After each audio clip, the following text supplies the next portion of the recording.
County Authority Board meeting of April 23rd. Please note the meeting is recorded and will be available for live streaming and later date on our website. Please also note that there are microphones above us, and anything you say may be recorded.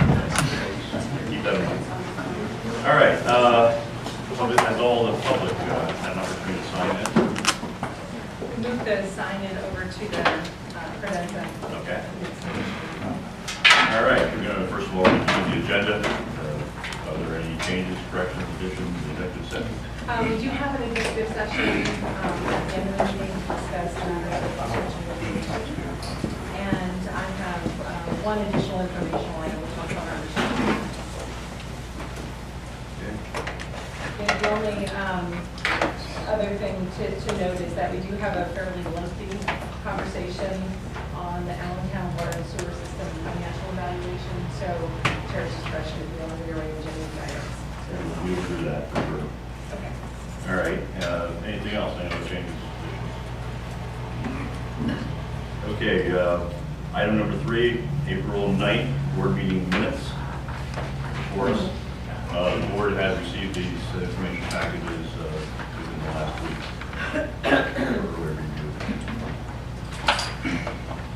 I would like to recommend that we approve the minutes after somebody explains to me what the concluding words are under the Allentown Division Water Filtration Plant Roof Replacement Phase 2. The second last paragraph, the sentence concludes with a parenthesis, remove inflow. Is that correct? So on page 2, midway through the page. The capital water requires to remove, which I presume I think that's a typo. Words removed and input should not be there. it should not be. Okay, so remove would be stricken from the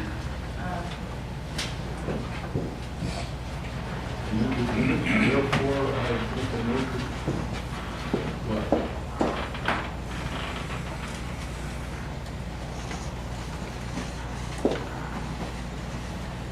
All right, before we make that motion, on page 3, under Allentown Water Sewer System Lease Overview Agreement, the second last paragraph, the second line, there's a word BE in there that should not be in there. Would require renegotiating agreements. So remove that as well. Okay, there's a second correction. With those corrections in mind, I make a motion to accept the minutes to April 9th. Second. All right, we'll get Linda for the second.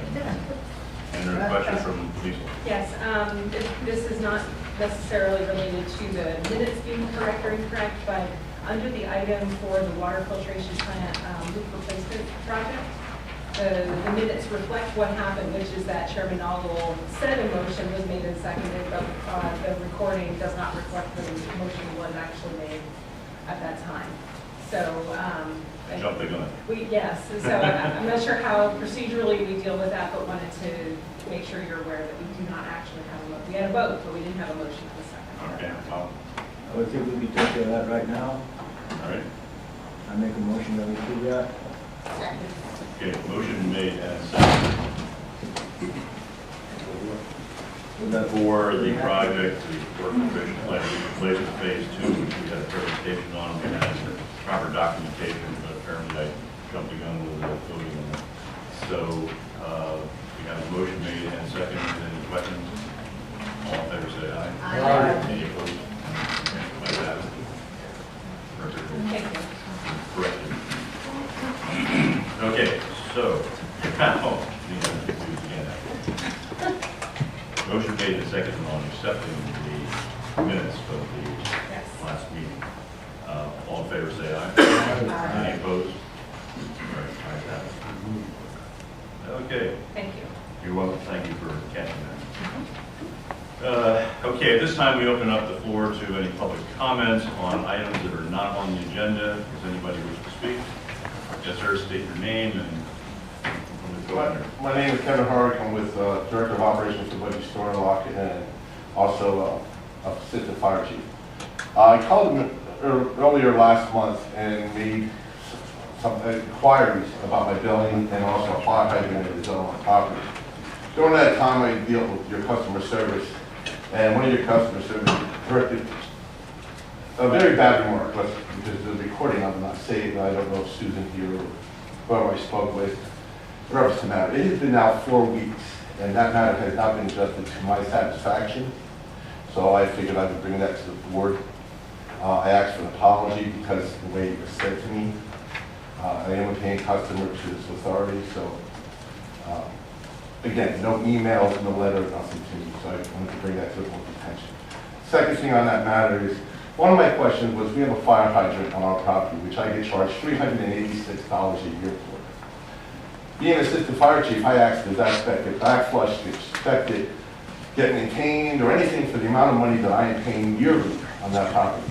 I have contacted the city as well as this authority, and nobody has gotten back to me with a response of why they don't or what they will do for that money. I mean, it's there, they tell me I get an insurance discount. No, I don't get an insurance discount. But being an assistant chief fire with the fire department, I do know that we flush the hydrants in our townships. We maintain them. If something gets damaged to them, how do you know it's going to work in an emergency? I mean, there's nothing justifying it. So I would like to get a response to that sent to me, or if the board can answer that, of why I get nothing for my money I pay to the city or to your authority. Okay. Staff.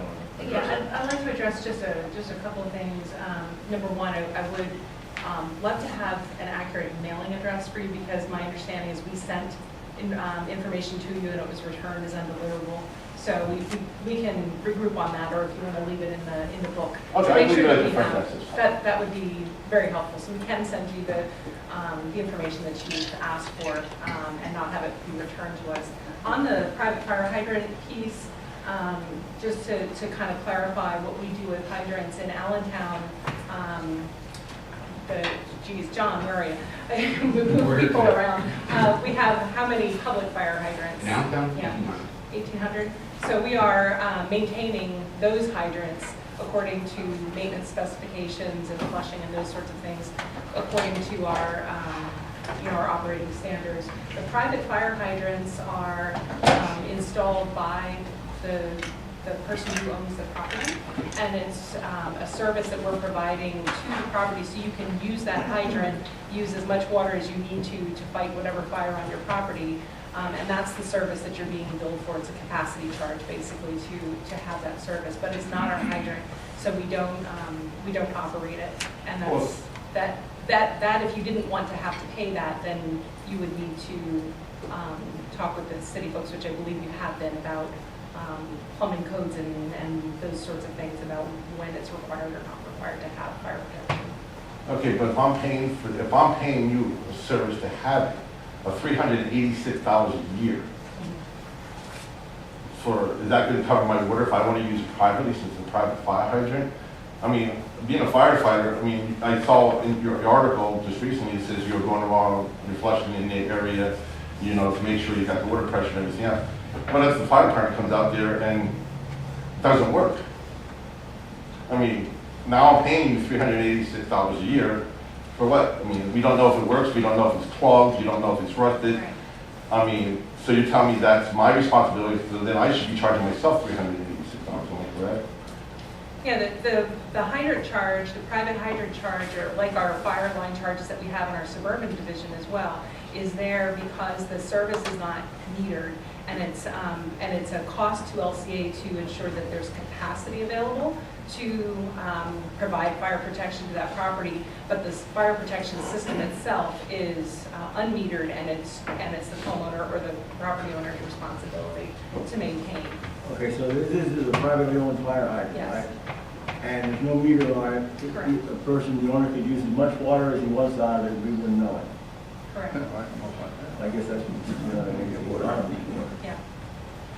Did you know that? That you can use as much water out of that? Well, that is my question. And she's saying about the firefighter's capacity. Well, how do you know if the firefighter's capacity is being met if you don't even come out and pressure test it or flush it? nobody has been out on this property for years. Because you own it, I guess. But if I've been paying for it all these years, so this is my question, if I'm paying for it all these years and I have not used it, how do you know that that's adequate enough to provide fire protection to it? And if I can't use it, which I've been told by other people I can't use it because it's meters, well, then why am I paying What do you mean you $380? can't use it? It's not an LCA facility, so I can't speak to whether it works or doesn't work or Can anything. you turn that fire hydrant on? Me personally, yes, because I have equipment from the fire department. Okay. Well then, it's your fire hydrant, and we're providing the water through that fire hydrant free. Right, you're paying $386 a year for that, right, to have that hydrant. So I can use it, is what the board is saying? Yeah, right? Well, Yeah, all right. it's privately owned hydrant, so it's for fire protection service for the property. I think the question becomes, fire protection service is one thing, general use of the water is another thing. Right. Are both covered or only the fire protection? Just fire protection. So What do you mean? I think that was the question that I think I heard from you, was that can you use it for other purposes? And I guess the answer to that is no. It's there for fire protection and you provide that capacity for you to be able to fight the fires on your property. But I understand that, but it's not like I have a fire truck on my property. My thing is that why, how can you guarantee that the fire service, which you're providing me for that cost, is being provided, because nobody comes out and tests it or maintains it. I could open up that hydrant and it could be, a dead hydrant, it could be But the shut-off valve could be corroded and rusted, and the fire truck comes out there to provide water for fire service, and I have them. But we're providing this hydrant for you, you own it, so it's your responsibility to maintain it and make sure it works. Right? No, we didn't put the fire hydrant, when we purchased the property, the fire hydrant was in. But if you're saying you're providing me water, then why am I paying $386 for a service that I'm not, you understand what I'm saying? I get told, my thing is that I get told I can save that on my business insurance. Where on my business insurance, we don't get, because the fire hydrant is there and there's one right outside my property, I don't get any relief from it. Well, could you abandon it and not pay the $386 anymore? There have been properties that have done that. It's just a matter of understanding by the city code when fire protection is needed for certain types of property uses, which I can't answer without doing some research and helping you with that. Okay, well, that's what I'm asking for, so could somebody just give me clarification so we can abandon, because if we're paying $386 a year to now your organization, I expect some kind of service for that, because otherwise I'm just open up the window throwing it out. Okay, I think we have the idea, and I would ask the staff to be able to respond. Sure. And Yeah, just so if I can at our next meeting, we'll make sure that you've received the proper response. Okay, and I'll leave my address and Thank you everything. very much for bringing that. I'm sorry. Where's Chris? Chris, have your help, please. All right, thank you, Okay, Bobby. thank you for bringing that. Okay. We are still in public comments, so if there's anybody that has any comments on a non-agenda item, Should I go to the podium or? wherever you want, the microphone's picking up from there as well.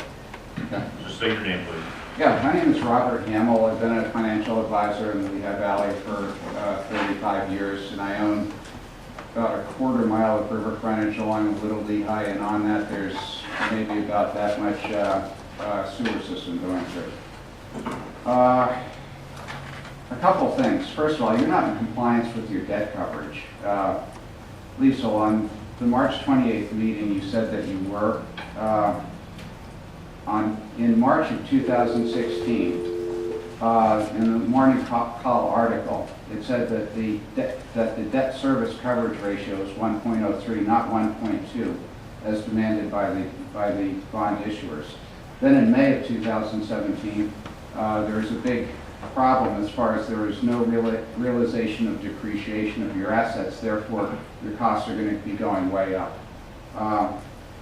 So anyway, you guys have a problem, but getting to the point, I addressed the commissioners at the last meeting, and this is what I said to them, and I should probably have been talking to you, so I will right now. Here's what I told them. To understand the problems that the LCA is creating on a financial, environmental, and community level, you only need to look at the LCA mission adopted in 2015 from the 1988 mission statement. In the, quote, critical goal category, it demands objectives of 1, attract customer growth, 2, attract water-intensive, high-strength users, and 3, acquisitions, consolidations to realize economies of scale and scope, unquote. This mission is unchanged from its original mission in the 1970s when fast growth was looked on as a good thing with no downsides. This organization is steeped in the culture of growth at any cost, and it has no barriers to how big it can grow. The existing laws almost guarantee that LCA will eventually cover all of its area with water and sewer lines, even where wells and septic systems are a much better choice. You measure success with growth. So whenever you borrow $291 million in 2013 to buy a system that the next highest competitor bid $180 million for, you consider this a success. When you pay interest and no principal on your bonds, it's a success because you accomplished the objective of growing and consolidating. The cost of the county is not taken into consideration. When you lie to commissioners in 2013 that you won't bid on the Allentown without the charter extension and then turn around the next day and bid for it, it is a success according to your mission statement. If you keep paying only interest on your bonds, you will be running deficits until 2038 and still owe $291 million. And then you turn the system back to Allentown in 2063 and have nothing to show for it except huge losses for 50 years. But the purchase was a success according to your master plan. When LCA lied in the 2013 bond offering to the customers or investors in Goldman Sachs, the underwriter, the bond offering was a success because you grew and consolidated. The big lie was that you didn't depreciate any assets for the last 20 to 50 years or plan any real repairs. But then again, this purchase was a success. When Lower McConchy was transformed from a rural agricultural township to one of the best trout fishing streams in the state to a monoculture of dense development because LCA sacrificed the stream to an open public sewer and dried up the aquifer last year, it was also a success.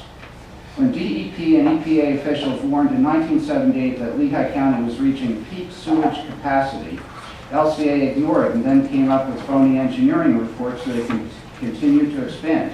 Once again, success. When LCA doesn't force hookups to fix their infiltration and inflow to halt fecal contamination of wells and especially streams, once again a success. So what are the solutions? First of all, change your mission statement to focus on existing customers and not growth at any cost. Second, put the priority on people as opposed to industrial bottlers. Third, do a business unit analysis for each customer and align the costs accordingly. So when you hook up new systems, figure out how much extra you're going to have to pay to accommodate these systems and make the costs accordingly. Fourth, make LCA come before the Board of Commissioners before 1, expanding any systems, and 2, reaching for new systems, or 3, refinancing any new bonds. 5, demand resignation from board members who voted for the Allentown system without proper acknowledgement of what it was. 6, remove officials who push for the Allentown system on false assumptions. 7, review the ongoing DEP and EPA mandates that are running into the hundreds of millions of dollars. 8, seriously consider folding the LCA and creating a new agency. And 10, especially do an independent audit of all the financials. That's the most important, probably. The Commissioners Board needs to use its leverage now to enact change to the LCA. Not extending this lease is the first step in reining in this arrogant rogue agency. When the head of the LCA, Lease, tells you that saying anything but yes or no is a, quote, illegal act, you know it is time to either crack down on the aforementioned way or dissolve the agency. Anything but strengthen your resolve now not to extend the charter and to start to oversee their operations will be looked on as weakness on your part, and they will deal with you as usual and continue with their way of growth and consolidation at whatever it costs anybody else. So to the commissioners, Lehigh County Commissioners, this is your opportunity to gain oversight leverage, and our county deserves much better. So I asked them not to extend the lease on those issues. Rob, if we're going to continue on talking about financial issues, that is an agenda item.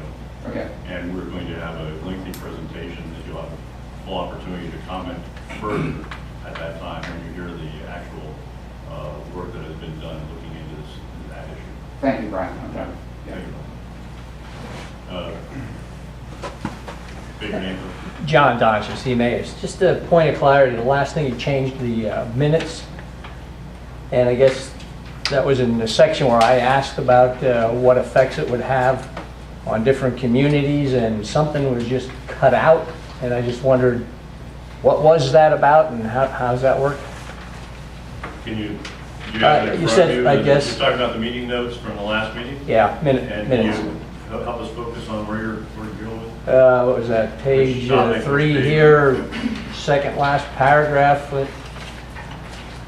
in the Allentown Water Sewer System lease. So you're on Says- page 3, Yes, second last paragraph? yes. Maybe I'm wrong here, that's why I wanted to find out. That's where I was asking.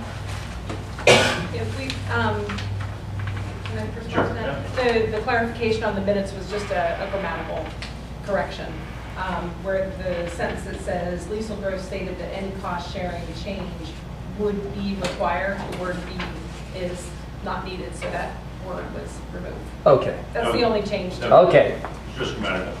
You okay with that? Yep, that's what I just thought it was something was struck, like that whole sentence. And I don't know. No. No, sorry. Thank you. I should have been more clear. Okay, one more question? Comment, sorry. On non-agenda items. Correct. This has to do with my right to know request. I got a partial response in a general topic, which wouldn't be on the agenda. Hopefully we got the board's attention with the commissioners. They're obviously growing very concerned. I did look at the pro forma financial statement submitted to the federal government last year. Pretty scary. Basically, you're showing negative net cash flows for every year with massive borrowing about every third year, which still isn't enough to prop up the organization. I guess my concern is I don't get there's a sense of urgency here. You're in crisis mode. The first action this board should take is agree every meeting you adopt a minimum of 3 fundamental, structural, cost-cutting initiatives, improving cash flow initiatives. There's a lot of ideas floating around here. I don't get a sense of urgency. You are heading to bankruptcy. By the way, I was accused after my presentation to the commissioners that these were my numbers. No, these are numbers you submitted to the federal government. The other numbers I used were from your audits and your adopted budgets. They're not my numbers. How I structured them to make a little more sense, like non-cash interest payments, it's not a cash flow item, unless you're not paying them. But we'll keep digging into that issue, because I was accused of something about lying that you're not making your interest payments even. If I'm wrong, prove me wrong. I can only go by what I see. So hopefully we can continue a conversation to get to the point. So I guess that's the biggest point. I don't see a sense of urgency. You're dancing around, going through the motions, not acknowledging reality. The other comment I keep hearing being tossed around between different people and with commissioners and everything else is, we don't need to acknowledge it was a bad deal. It was 5 years ago, what's done is done, we're where we're at. Well, if you're on an engineering team and there's a major screw up, you analyze what went wrong with the process. If you're in the military, you do what's called after action reports. Where did we go wrong? What could we do better? Again, no sense of urgency. You can't just do this. First of all, the process of that approval is typical of what we see in government all the time. A predetermined outcome was already set up before the public was even notified. The transparency requirements were the bare minimum to meet the legal requirements.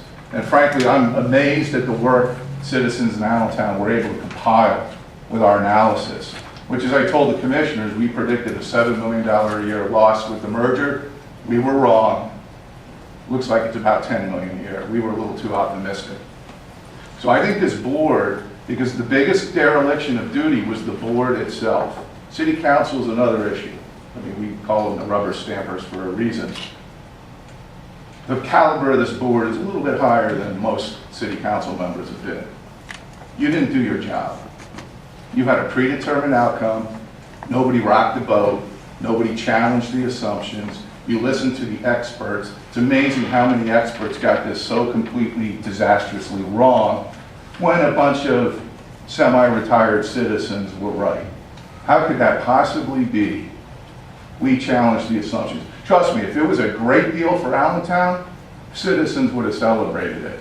But again, what this board did was you turned a $160 million pension problem for Allentown residents into a $771 million problem for Allentown residents. Maybe you stop listening to experts and listen to the citizens a little bit more. Thank you very much. Another public comment? Yeah, David Parsons, Orfield. I just opened a can of worms here because I'm hearing this, and I was going through the same documents and getting kind of confused on where this was all headed. My reason for originally coming here was first trying to find the meeting. If I understand the Sunshine Law correctly, it should have been advertised anywhere. It took quite a bit of a search to find out time and date of the meeting. It's not even noted in your agenda items on your web. Not listed on your web. Any resource I could use, couldn't find it until I called here and somebody guessed at what time the meeting was. Two, and I'm not going to file a grievance on Sunshine, but please clean that act up. But it does concern me from the things I'm hearing here. April 3rd, you had a boil alert. The only reason I found the boil alert was because on your website, trying to get answers about the meter you're forcing me to install, which is a whole nother philosophy of screw-ups here. Boil alert notification, April 3rd, 6 residents on the same street, all impacted by this boil alert, were not notified. I looked at the notification requirements from the EPA. I decided to call ex-media friends. No notifications to any media representative in the valley.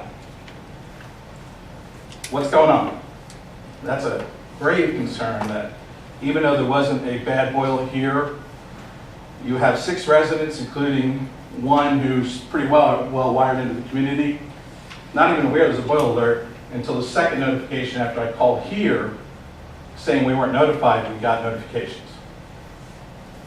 Concerning. Notification on the metering. I understand RF frequency pretty well. I wanted to know what the meter was you were installing in my house. 6 weeks of searching information, calling, 3 phone calls here, 4 phone calls to National Metering Association, your installer.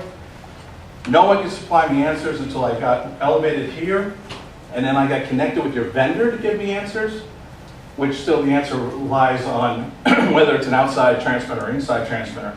It's irrelevant. I found out what I needed to find out. But asking the questions of the authority on how these meters are run, whether they're daisy chained or through on-call demand, no one knew the answer. But you're installing it and fabricating this need to put this type of measuring system, which has an RF admittance to it, in the house. So I think I'm going to join in getting deeper invested into what's going on, because if that's just the pin of myself personally involved, and I'm gravely concerned. So that's the end of my comment. Is there any staff response to that at this point? Or something we need to look into? I think that there's a lot in the set of comments that you provided, and thank you for going through them all. I do know that just in relation to our meeting information, it is on our website, so I guess I'd like to go through with you what you were looking at, because it is available it is on our website, but maybe we missed something with this meeting. I don't know. I mean, it's on there, so we can look at that. We can look at it, but I'm an advertising executive that does websites every day. It shouldn't be so hard to search for that Right. someone that's pretty well web sophisticated finds it. Right. But according to the Sunshine Law, that's not where the advertising is supposed to take place. Yeah. The advertising takes place in local media. Where? When we publish once a year when we publish our schedule, and then it's on our website for every meeting. Sunshine Law requires a notification every 3 months prior to a major decision. You have a budget decision today, do you not? No. You have no decisions here, no reporters or no decisions to be made. We have decisions, but the information is in our packet that's on our website. Maybe we can discuss after and review the Yeah, sunshine let's law do that. behind, because that's not what I understand sunshine law requires. Okay, let's do that. As far as the customer communication issues, I think that's information that you've been working directly with our staff on, and so, hopefully we're getting those things remedied and improved upon. No, it's not remedied. We weren't notified on a boil alert. That's not remedied. Notification after the fact and saying, it automatically went out, that says to me nobody looked into it any further why it was a failed notification. We know why it was a failed notification for your particular property. There were 6 residents. I'll be glad to give you their emails and addresses. That All would 6 be had great. the same excuse. I know what happened with your property. I don't know what happened with the other 6. So if you have information, let's look at that. I mean, our process for doing notification is always to try to reach absolutely as many customers as we can, and having feedback from you will help us to do that. And is your process the same as the EPA standards for notification? Yes, it is. Then why is no media notified? The process that is required is phone notification, which again, obviously failed in your case and the case of some customers. But we go through, we do follow what the DEP requirements are for public notification. Absolutely. If you can talk about that afterwards. Yeah. just to I will, clarify. yeah. We'd like to improve on it, so the feedback is helpful. Yeah, people should be notified. May I just make a brief comment, because most of my questions will be in the financial presentation. But I just want to comment, really as a result of Mr. Hilliard's comment, and it's really just my personal comment that I want to make, which is that not one day has gone by since I have been sworn in on this board that I have not felt a sense of urgency, both as it relates to the financials, certainly, but as it relates to the day-to-day activities that have to be put in place to make the many difficult decisions that are going to have to be made as a result of where we are. And I wasn't here when those decisions were made. My job is not to ask why, but rather to find a way to solve it. There are going to have to be a lot of decisions that have to be made in order to do that. I'm committed to doing that, and I do share with Mr. Hilliard a very deep sense of urgency about the activities and the actions we have to take in a timely manner to move ahead. So I just wanted to address that. This board member has a deep sense of urgency, both as it relates to the financial situation we're in and the administrative order and other things that I feel very passionately about. But I do believe, the action focus going forward is going to be the key to solving this issue. Thanks. And one more on that is, you have certainly stressed that, but this board is fully aware and has been dealing with this for some time and continues to do it. And that's why I read this presentation and the details that will happen later on in this meeting. So we have been addressing it. We are addressing it. Okay. Moving on to action and discussion items. First on the agenda, we have some visitors here from Muhlenberg College, student presentations. This is a senior business project. Thank you for choosing us. Thank you for coming out, watching the process. And for this presentation, I'd like to, first of all, thank Phil DePoe, whom you have met before. He was the key liaison for the 3 students here today. Vicki, Colin, and Matt are from Muhlenberg College, and I'll let you guys take it away. All right.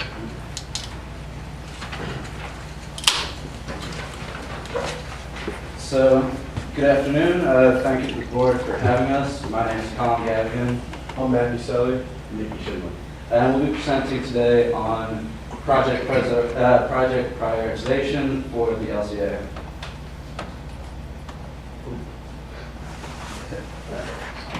So to start off, we are all senior business students at Muhlenberg College. We are here for a specific course, that being our culminating undergrad experience. For each major, there is a final course at the end of their semester to bring together all the ideas that they've worked on throughout the 4 years at Muhlenberg. For us, it is the business Q which focuses on consulting. So initially, our professor, Roland Kushner, reached out to some local businesses. Lease and Phil were nice enough to take us on. There's a group working at the Allentown Parking Authority, a group working at the airport, group at Embassy Bank, and a few others. So the idea here was to come into these businesses and have them tell us about an issue that they're facing that we can help work through and consult with them in the limited time that we have to be together. So we're going to talk to you today about the project that Lucille presented to us and how we work through it to help the LCA. So the question I had here, what is the best way to prioritize LCA projects in an effective and efficient manner? So based on discussions that we had with Lisa and Phil, we determined that they currently prioritize projects based on a combination of operator input, funds available, risk of failure, age of equipment, and several other factors. So we talked to Phil and Liesl, and they just wanted some general ideas out of us and a fresh perspective on the issue. So after doing a bunch of research, we quickly determined that the net present value does not apply here because LCA is a public entity. So we developed a tool for LCA to use in the prioritization process that it's easy to use and provides a very quick idea of the level of need for a specific project. So as Matt said, we came in initially, had a meeting here, and none of us really had any exposure to this industry. We had interest in the financial aspects presented here and wanted to look further into it. So initially we did some market research on the water industry, both public and private. That culminated in a presentation for our class about the industry, and then we started to take a deeper dive into this issue of project prioritization itself. And to mention, we're looking at a 1 to 5 year range on these projects to prioritize when they should be done during that time. So we looked at the industry itself, and then at various public entities and how they choose to prioritize projects on this timeline. And what we came up with is a matrix that is going to not rank these relative to each other, but to look at these across the board so that any time a project can be input into this tool that we've created and relative to those other projects, see which one is most important and continue with that.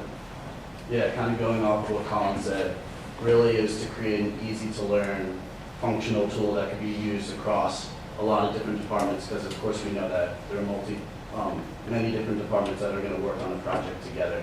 We wanted it to be adaptable, so this is kind of like a template that the LCA could use across many different projects. It's not kind of constrained to just Allentown projects or the suburban projects, but it could be used for any project that you might need. And of course, there are different scenarios that come in with different climates, so we wanted to make sure that this tool could be used across different times and different scenarios and different places. So this is an example of the tool being used. Just note that this is going to be finalized in the next couple of weeks.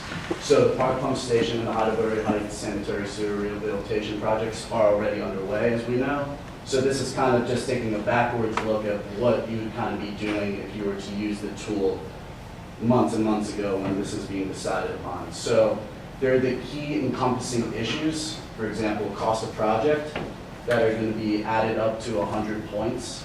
And then the points that are going to kind of encompass that actual issue are made by subsets. So for example, you see there's staff, engineering, contingency. All these are going to be assigned a point value. The point values are going to be given more specific instructions on how to assign them in the deliverable that we will be presenting in 2 weeks to the LCA. So you can kind of compare those two, so you see if there's 32 points compared to 20 points, given the climate, given the scenario, and given the instructions that we're going to give. You can kind of see which ones are more important. We also provided the monetary value just so you can kind of see those next to each other, because you know there's a encompassing value. You want to be able to compare it next to each other and include every single angle that there might be.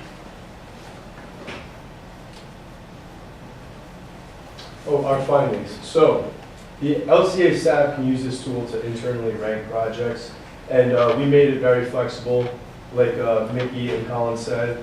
So, we would be able to take into consideration the many different factors of specific projects that the LCA might take on. So, it also allows for projects both in the short term and long term to be prioritized, and in our deliverable to Lease and Phil, we'll have a 1 year, a 3 year, and a 5 year tab, depending on the situation for the project. It can be used both Allentown and suburban divisions. Like we said, it's very flexible. It can take in many different factors. So the LCA can use it for all areas of business.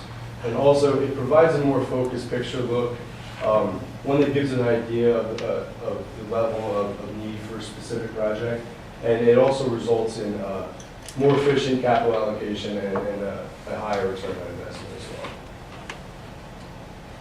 well. So just wrapping everything up, we were presented with the idea of how to take short-term projects and see which are most immediately beneficial to the organization. For that, we created this tool which can be modified by the organization throughout various projects if it needs to be changed for specific subsets. But the overall idea of this is that we have consistency from looking at each project.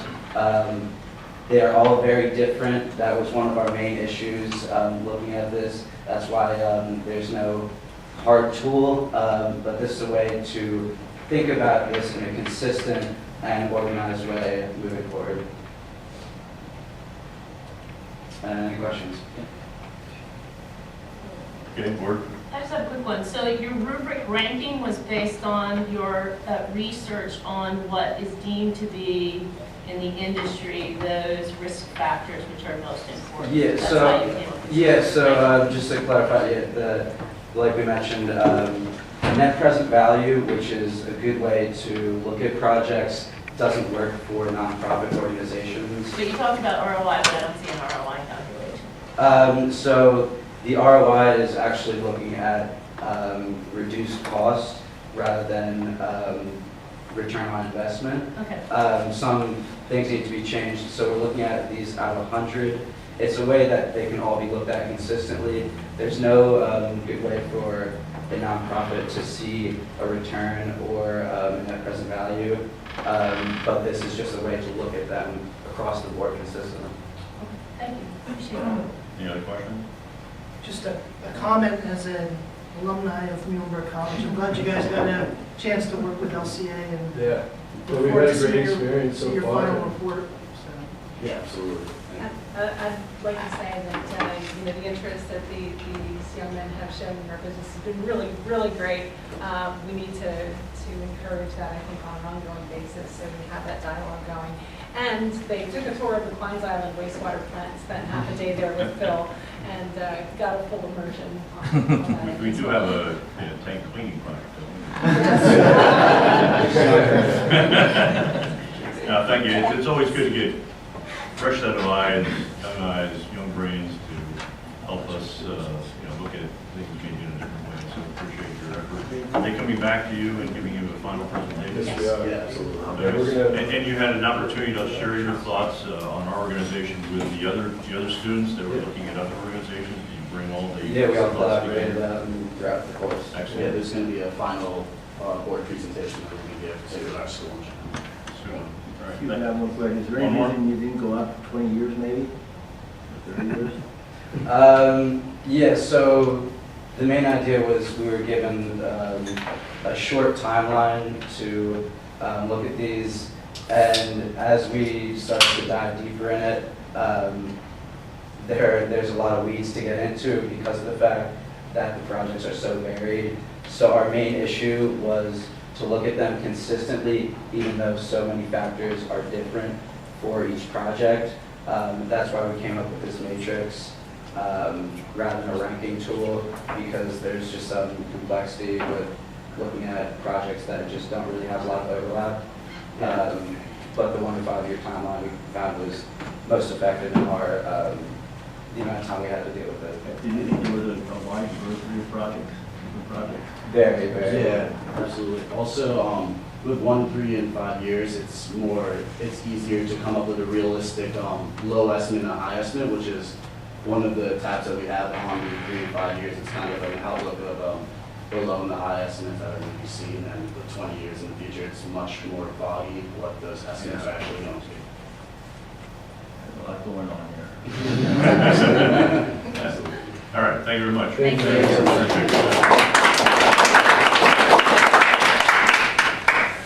All right, I am going to juggle the schedule here, the agenda. We're going to move into the wastewater, tan sheets, urban division, mechanical asset management upgrades.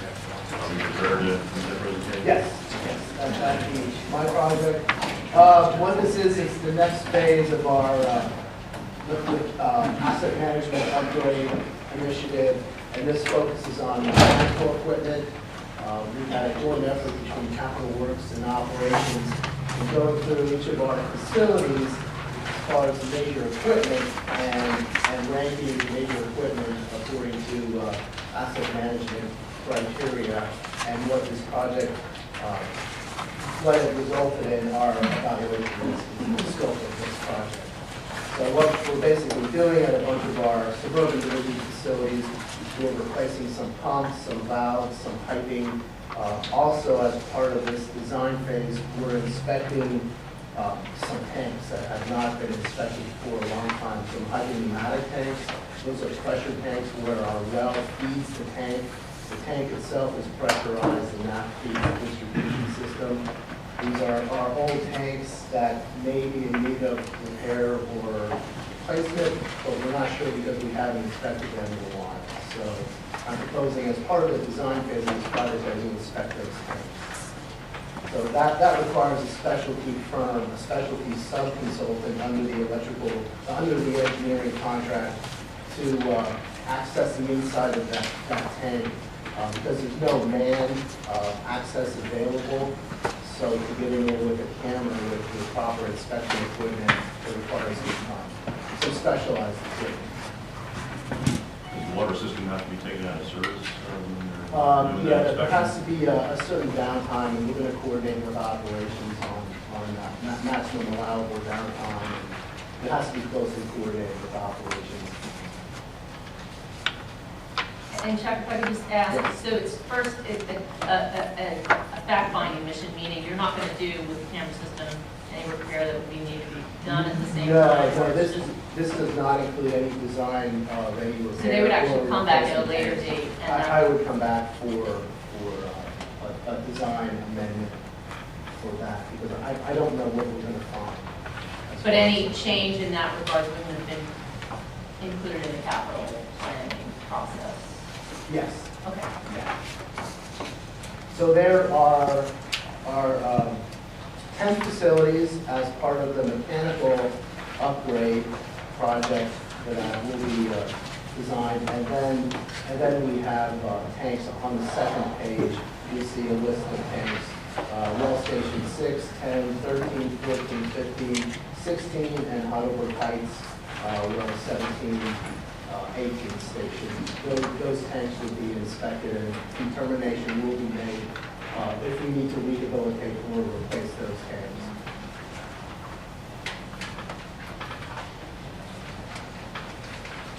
So I'm asking for approval of the capital project authorization for $112,000, and also corresponding professional services authorization for $87,600.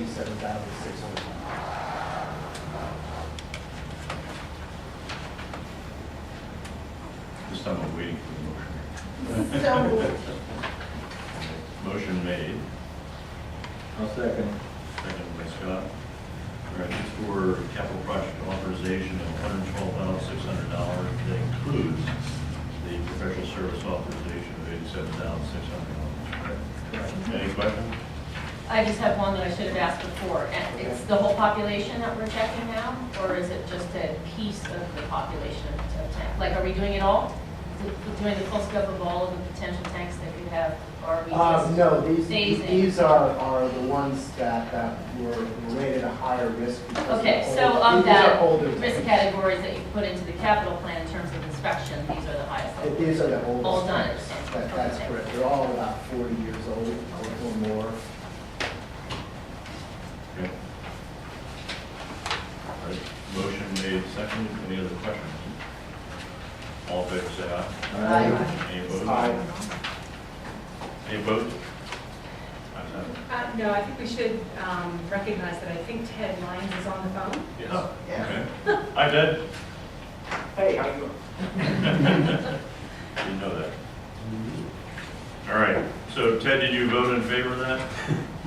I did, yes. All right, super. Okay, thank you. At this point in time, we'll go into the financial administration, Allentown water system, sewer system financial evaluation work that's been done. We have a presentation. and Yes, you can make the introductions. I will make some introductions, thank you. We provided an awful lot of reading material prior to this meeting, so I'm hoping that today's presentation will help to summarize what we gave you, but there's an awful lot of information that is going to be presented today. The project was authorized back in October to do a detailed financial model of the city's vision and the operation under the lease agreement with Allentown, and to help us formulate some recommendations for improving the financial condition of that operation. And so, without belaboring the issues, because we did spend an awful lot of time at the last meeting going through the components of the lease agreement itself and where we are financially, the purpose of today is to talk about the results of that study. Today, we have two gentlemen here from what was CH2M, but is now Jacobs, Joe Natras and Dave Green. We also have a partner here from Raftellus, Rocky, sorry, your last name is? Fraley. Rocky Fraley. Yes. And Joe Mason from Davenport, who did the debt profile considerations. Diana Heimbach is here. She's our plant manager for the pretreatment plant from Jacobs and a partner on the project as well. Joe? Well, thanks for the opportunity to come talk this afternoon about a subject that obviously is of great importance, both to the public and to the board here. First, I want to thank the LCA staff who worked with us. There was about a core group of 8 or 9 individuals that took time out to participate in this. Without that, we could not have pulled together the massive amount of information required for the financial model to fully understand in a short period of time all of the intricacies of the lease agreement that we're going to talk a little bit about, sort of the outcome of that today. So thanks to the staff, most of them are here today. We appreciate that. So we'll have a quick safety moment, and then we'll do a quick overview. Then we'll ask Joe to come up and talk a little bit about the debt profiling. I'll come back and talk a little bit about CapEx and revenue. Dave will talk a little bit about the model scenarios we ran and results, and you'll hear me talk about conclusions and recommendations. Rocky will chime in a few places when we talk about affordability issues, which I know are a key thing that the public and the board are certainly interested in, and the LCA staff is certainly cognizant of. So our safety moment today, some of you may have seen this before, some of you not. Some of these statistics are interesting to me. Reverse parking. So you hear many names today, parking, back-in parking, some people we call tactical parking. 14% of car crashes occur in parking lots. So if you think about it, especially now with our larger cars, SUVs, how many times have you backed out of the spot and couldn't see what was behind you, what was coming down the aisle? It takes longer, but it's safer. Food for thought, a 3-foot tall child sitting on the ground would need to be 15 to 20 feet away from the car to see by a driver in the car that's parked forward. So if you were looking back, you would need 15 to 20 feet to be able to see that. Now we have backup cameras, things like that. So there's a lot of reasons to think about reverse parking. It takes a little bit longer to weigh in. Actually, a lot of construction sites that Jacobs runs, we actually require of our staff that they do back-in parking. Sometimes by the end of their day, they're actually more tired and aren't as attentive to the parking. So just food for thought in terms of the way to practice a little more safety in your daily life.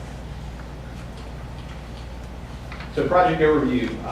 LCA came to the Jacobs team to perform a detailed review and construct a new financial model for the city division that fully reflected the terms of the lease agreement with the city of Allentown. And really focused around kind of three main items around the idea of financial sustainability of this long-term lease.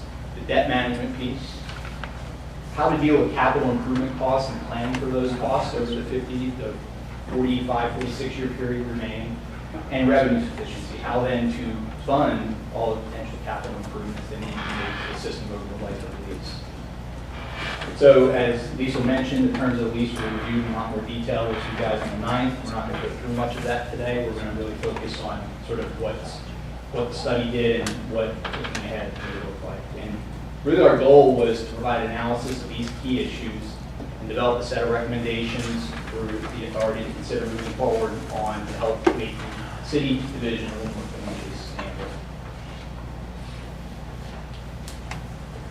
So with that, I'll turn it over to Joe real quick to talk about the debt profile. Which will down is forward. Good afternoon, Joe Wilson with Danforth Company, CELO. As Joe mentioned, I will be brief here. Financial sustainability includes the ability, obviously, to meet the covenants required of the outstanding debt for the Allentown concession. So we want to first orient you a little bit as to what the current debt profile looks like. Of course, you issued these bonds back in 2013 to fund the upfront payments to the city, fund the required reserves required in the bond trust venture, and also borrow in advance, recognizing that there would be a period in which it would be difficult cash flow-wise to fund capital expenditure. There's an initial borrowing of $32 million primarily for that purpose. These bonds, the Allentown division has to stand on its own legally. These bonds are separately secured by Allentown only revenues. That's important to keep in mind. As you see in a moment, there is a need, an immediate financing need to apportion elements of the bonds. Was a 5-year bullet maturity that comes due December of this year, and planning should begin post haste to get that refinancing going. So the key goals for us at Davenport as we integrated our work with the rest of the team were, one, how do you go about successfully refinancing those 2013 C bonds that are coming due shortly, and then review options for refinancing the 2013 A bonds should that become desirable. This particular picture is your current debt structure. You'll see the high bar there in 2018 is the principal and interest due 2013 C bonds. And then you see the debt service gradually rises up over time. It grows from roughly $13 million today to about $22 million over the next 15 years or so. And then as the capital appreciation bonds begin to roll off, there's an old jump in debt service to more than $30 million. Good. We have a question. I wanted to try and keep the flow going. You want me to keep it all until the end? How do you prefer? Do you think, I think we can answer questions from the board as we go. It's a historical question. I don't know if Davenport was involved in the debt structuring or if there was another. They were not. They were not. My question is simply, why did we structure? Why would you do that? Yeah. That payment that way? Who would do that? Why did we do that way? It doesn't make any sense to me, I guess is the question. And since Davenport wasn't involved, maybe that's a question for them. But yeah, structurally, it doesn't make any sense to me that we would have that schedule. Are you referring to the 2018 or the overall curve? Well, I'm not. Or both? Yeah, I'm both, but obviously 2018, you know, the structure of that doesn't make any sense. That I can answer to. I mean, generally in a concession like this, it's not uncommon. You see, I mean, we're talking about a water and wastewater system, but you can see a similar structure if you're thinking about something like a toll road. Anything that produces revenue, as revenue grows over time, as the lease concession allows you to grow your revenues at sort of an inflation-adjusted basis plus other items, you tend to see a backloaded ramping up debt service curve. So that's why we get sort of 19 throughout 24/7, why the bullet 18. Okay, The- thanks. One thing on that was, and I don't recall the exact logic behind it all, but it was anticipated that come this amount of money to be paid out, that we would actually go out and then refinance the bond. So that was part of the plan, was to make this payment by refinancing, which is what we're trying to do.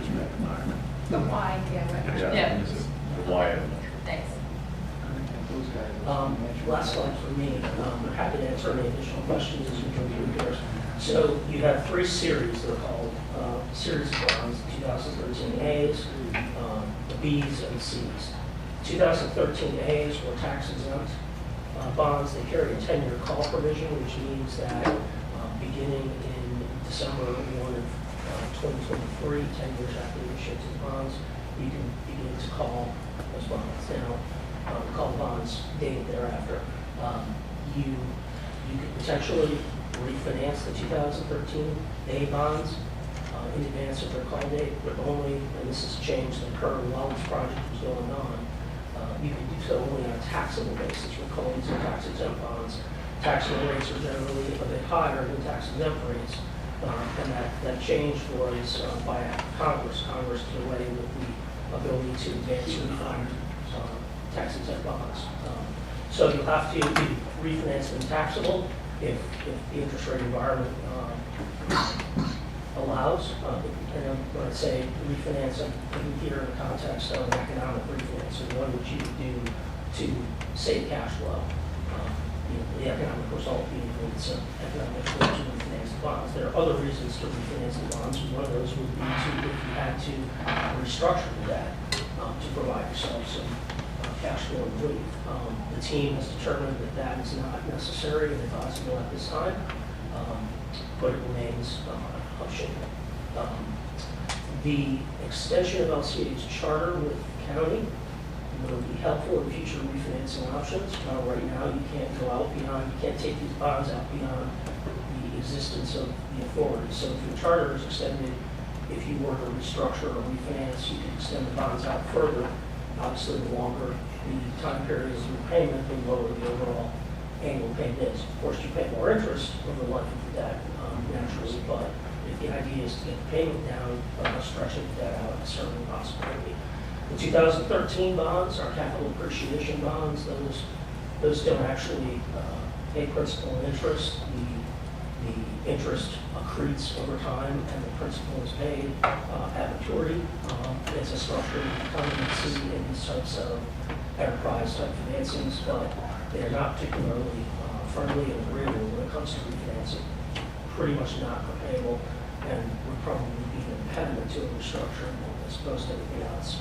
When we talk about the 2013 C bonds, those were originally issued as taxable bonds because they were for working capital, which is not something the IRS allows you to do on a tax-exempt basis. So we would be, the good news there is the refinancing I was talking about, where you can't refinance the bonds in advance, those rules don't apply here because the bonds are already taxable. So you can refinance them tomorrow on a taxable basis with no impediment. But December 1st, that maturity comes due, and so the city division does not presently have excess cash over and above the legal reserves that you funded the original bond issue. So your alternative, if you don't have the cash, is to turn that, those 2013 C bonds out over some to be determined period. And I would implore you that there's a lot of complexity in refinancing and doing this type of financing. And we're now effectively at the end of April for all intents and purposes. And there's December 1st will be here before you know it, and certainly you don't want to cut it too close. So we would urge action in that regard. We want to turn it back to you. I have a quick question. Yes, sir. On the 2013 A bonds, that they're tax exempt, is it common for folks to do that refinancing of those in other situations within the first 10 years? And that was just recently changed by the Congress in the last year or so, right? Yes, it's changed with the tax reform law, passed in December. Right, So it would be common, you know, as a financial advisor, if you were a client in that regard, we would be monitoring that on a monthly, regular basis to see if there was an opportunity to refinance all the way along the life. If the rates changed, I mean, that was a common practice, as I understood it, before this change came into place. Yeah, very, very common. I won't get into details. The interest rate environment is such that generally you're better off the closer you get to the call date. There's a concept called negative arbitrage, and that's perhaps why these bonds weren't refinanced between 2013 and now. There's certainly been interest rates environments during that period where the bonds, given the rates that were originally paid on them, where there should have been something flashing as an opportunity. Why it hasn't been taken, I can't speak to that. No, but I guess my point is that opportunity has now been taken away by. On an advance refund basis. Yeah. So at this point, if you would have to, the difference between outstanding taxable rates and tax exempt rates would have to be such, meaning the taxable rates have dropped lower than what your existing tax exempt rates are. You could refinance the bonds in advance of 2023 on a taxable basis. Chances of that interest rate environment happening, I can't find a crystal ball, you know, Sure. but that's what you'd be monitoring. The other alternative is you cannot advance refund tax exempt bonds any longer, but you can currently refund. So within 90 days of 12/1/23, you can refinance those bonds on a taxable basis, but you gotta wait until the 90 day currently. Question, I'm just confused on one thing, the numbers here. We borrowed in 2013, I thought the total borrowing was 300, a little over 300 million. 308 roughly. What do those numbers represent? That's. They add up to a lot more than 308. Yeah, I'm not that's sure what. being- Principal and interest is 771. Okay, but these numbers represent, you understand, but Oh, we're not okay. anywhere near that either. What do those numbers represent? On this slide, No, No, that's why they were up. 130. 245, I see what the Seems off to me. 18.7 is. Yeah, that must be. That's the an C, error on our that's the part. C, yeah, okay, thank you. Yeah.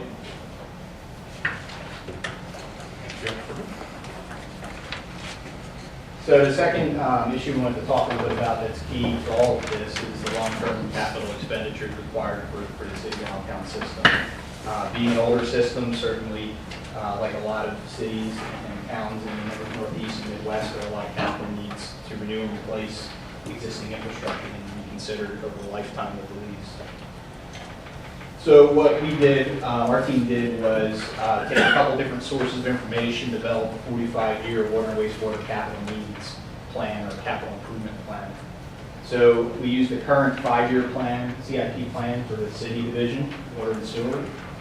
The water plant and the storage pumping assets, beyond that 5 year, we used the recently completed 2017 water system master plan by Arcadis. For the water distribution system piping, we used the lease requirement of 2 miles per year, using LCA's actual costs and escalated. For the wastewater treatment plant beyond the 5 years, currently you just recently are getting ready to kick off your wastewater plant master plan, so we didn't have the same resources as we did for the water plant. So we used information related to age of assets and came up with conceptual replacement costs for the wastewater treatment plant assets. On the wastewater collection system, we based that on the age of major interceptors, so excluding any costs related to the AO program. So obviously, the AO program is funded by the city. That's outside of capital requirements for lease. So I believe there were 7 or 8 major interceptors that were included in the cost basis for the capital improvements for the city wastewater system. The idea here was, how can LCA overall, big picture, maximize the projects that can be completed while minimizing the need for future borrowing? So the number we came up with was about $1.3 billion in CapEx through 2062, based on those series of sources. And you can see this is just a breakdown of the various pieces. Wastewater a little bit higher than the water system, but relatively similar. And so this was a first estimate based on those sources. The other part that's important to understand, and was talked about, I'm sure, on the 9th, was the capital cost recovery charge. The lease allows LCA to collect charges from city division customers to recover the amortized costs of these major capital improvements through the CCRC. So the way that works is all projects greater than $1 million and then indexed for inflation are allowable as major capital improvements and for CCRC recovery. And that's what we've assumed in our analysis, unless we've otherwise noted that as we get into the model analysis. And these are your rate of returns assumed in the modeling: an 8.3% rate of return for equity or self-funded projects, and a 6.6 rate of return for anything that had to be debt financed. Important point here is right now the way the model is set up, the LCA will not recover any amortized cost after 2062 for lease expiration. So if there is amortized cost in 2063 and beyond for, say, a project that's implemented in, I don't know, about 2050, there's a limited CCRC recovery currently built into the model for LCA. And that's something we'll talk about later in one of our recommendations, is thinking about towards the back end of this lease, how some of those mechanics work with capital expenditures and capital recovery. The other thing we did in preparation for the idea that there may have to cut projects depending on the availability of capital funds, we did a little bit of a prioritization approach, a little bit different than our Muhlenberg colleagues who were here. The idea was similar to what they did, to try to align capital expenditures and prioritization of projects to LCA's goals, objectives, your strategic plan, etc. We came up with different criteria and performance scales, and then we came up with goal weighted to those prioritization scales. And the idea is this is a tool, it's an ongoing tool that LCA can use to adjust scheduling of projects depending on availability of funds for CapEx. Say you're looking at a 5-year plan versus a 10-year CapEx plan. Or if there's constraints on CapEx funding, either in short term or long term, how do you determine what projects are least important? And so what this is pie graph is the weighting of 6 major areas that we ask the staff to score: level of service, regulatory requirements, redundancy, criticality, performance requirements, return on investment, and health and safety. And these were the percentages that were assigned based on the weighting that was provided by LCA staff. And then those were applied to scoring on each project. So we came up with a list, and we'll talk a little bit about how that was used, which didn't end up having to be used much for the initial analysis, which is good news. But it's a tool that LCA will have moving forward to allow them to continue to analyze it, both 5-year plan, but more importantly, probably the 10 to 20-year medium range capital improvement plan when there's some big money that may need to be spent. So the third issue is revenue sufficiency, and I'll probably have Liesl chime in on a few of these slides. But it's really, it's the key to sustainable utility, right? I mean, we got debt, we got CapEx, but we have to have the revenue to be able to do the work. Right? So what are the goals? The goals really are to generate sufficient revenue to fund the system operations and the anticipated capital needs, at least as far as we can project them at this point. Maintain, obviously, the necessary reserves, and work to keep the bills to the city division customers affordable. Now, some of those at times may compete with one another, but the key is to try to find a balance with all three of those. We have user rates and allowable adjustments that are defined in the lease agreement in Schedule 3. And there are these additional charges that are allowed for a lease agreement, such as the CCRC that we described a few minutes ago. We also looked at examining the billing frequency and implementation, so quarterly versus monthly billing, which is allowed by the lease. And the team is very conscious of the affordability concerns and opportunities for mitigation. We'll talk a little bit about that here in a minute, both currently, and then we'll talk a little later about what that might mean forward looking. So this is the 2018 sewer charges based on the original Schedule 3 in the lease. And what you see here is the different meter sizes, the current monthly charge and current quarterly charge, base charge, and then the flow charge per 1,000 gallons. And these, again, were taken from the original rate schedule and lease agreement and escalated per the allowance in the lease agreement. Similarly, on the water side, you have the same thing for meter size, a monthly base charge and then a volume charge, again, escalated per the terms of the lease agreement.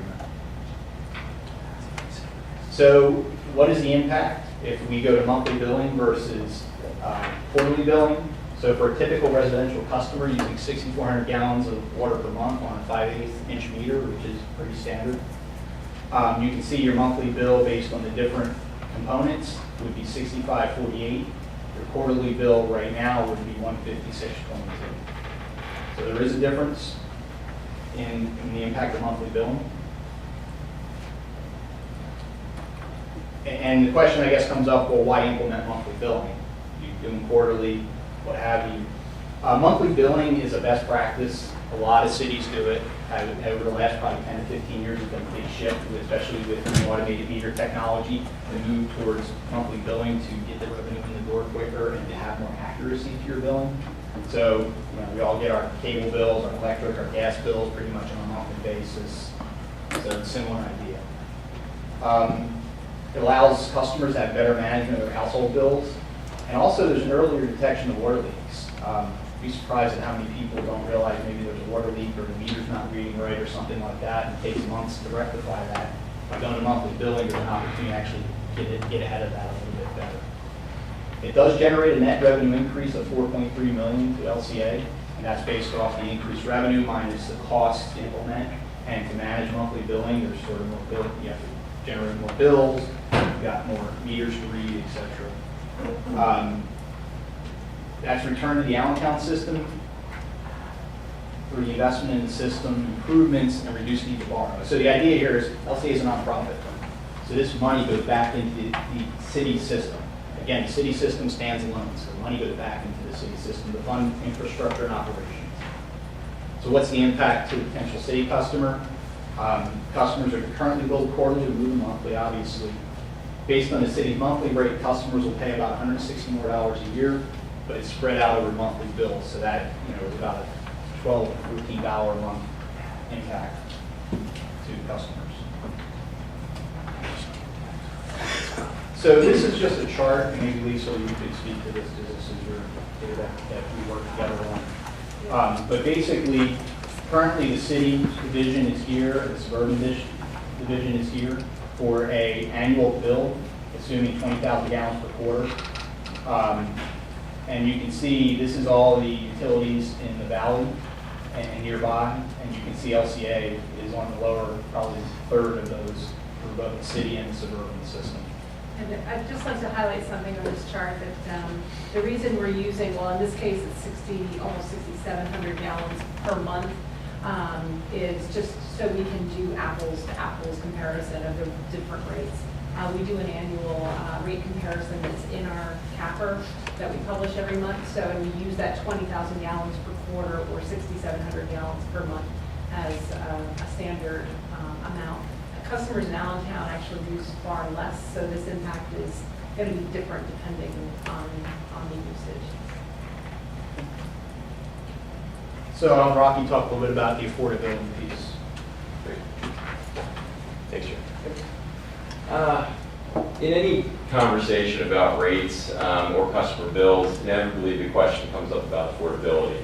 And in the water and wastewater industry, there is no hard and fast rule as to how you measure affordability. It is a bit of a gray area.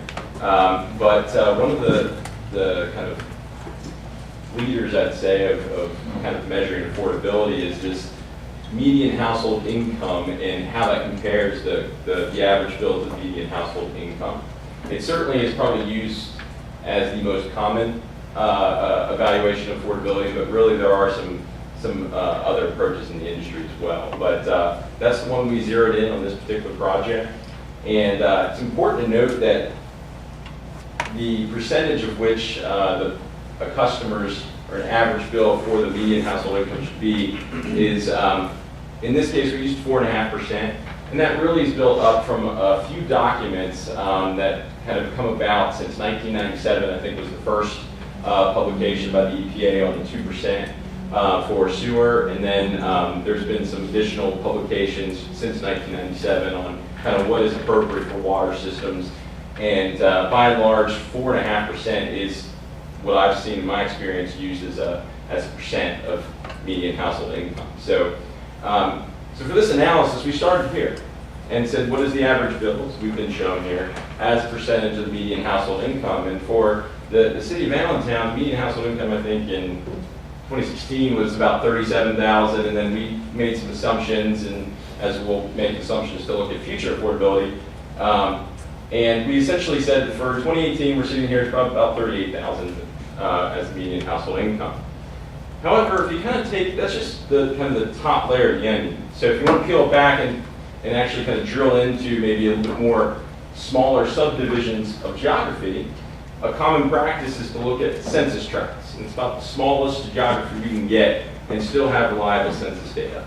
And so in this particular map, we wanted to show you that we took a look at median household income by census tract, not just the city as a whole. And as you can see, it does vary widely. It's probably expected to vary widely across the city. And you can see certain pockets have much lower median household income than other pockets. So it allows kind of a little bit more in-depth analysis of how that is. However, I did want to point out that in our next chart, we show here that the rates as we looked at from neighboring communities, as well as according to the 4.5% median household income, the rates are very affordable. This is an affordable, your rates are relatively low at this particular time. So other than that downtown pocket, which is again starting to show us a little bit of a palish yellow color thing, at this particular time, no one's over that 4.5% threshold using this analysis to gauge affordability. So with that, and we'll talk about future affordability in a little bit. Thanks, Rocky. Just to close this up, so I think the important takeaway right now, in terms of where you sit today, that monthly rates in Allentown are among the lowest in Lehigh Valley and in the state. Affordability is important, and there are strategies that can be implemented to address sort of localized affordability issues. Alternative rate structures, customer assistance programs, or other opportunities out there to combine things, etc. Different utilities, different cities have done over the years. Rocky can certainly address some of those if they're of interest. And the idea, though, is even though we're not at the affordability threshold now, it's important to start thinking about it and coming up with programs that may be needed down the line to help support those lower income families. So the idea is don't start when your problem already exists. Let's start thinking about what are the right programs to implement for LCA to get ahead of that. So I'll turn it over here and to Dave, and he'll talk a little bit about the model and the results. And we'll get to the meat of it here. Good afternoon. All right, before we get into the actual model results, I wanted to go over some of the key metrics that we were trying to monitor as we were developing our financial plans for the utility, for the city system. And the ones that are highlighted are darker than the others are the ones that we were mainly focused on. And the first one is, as Joe previously talked about, was debt service coverage. And that is one of the covenants that are in your bonds that requires a 1.2 coverage factor.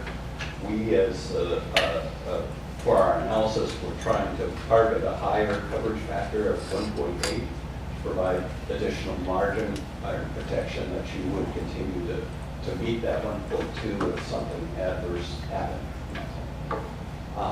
Similarly, the days cash on hand is basically looking at your cash on hand, your fund balance, and that is trying to say how many days could you continue to operate if your billing system went down and you weren't able to bill.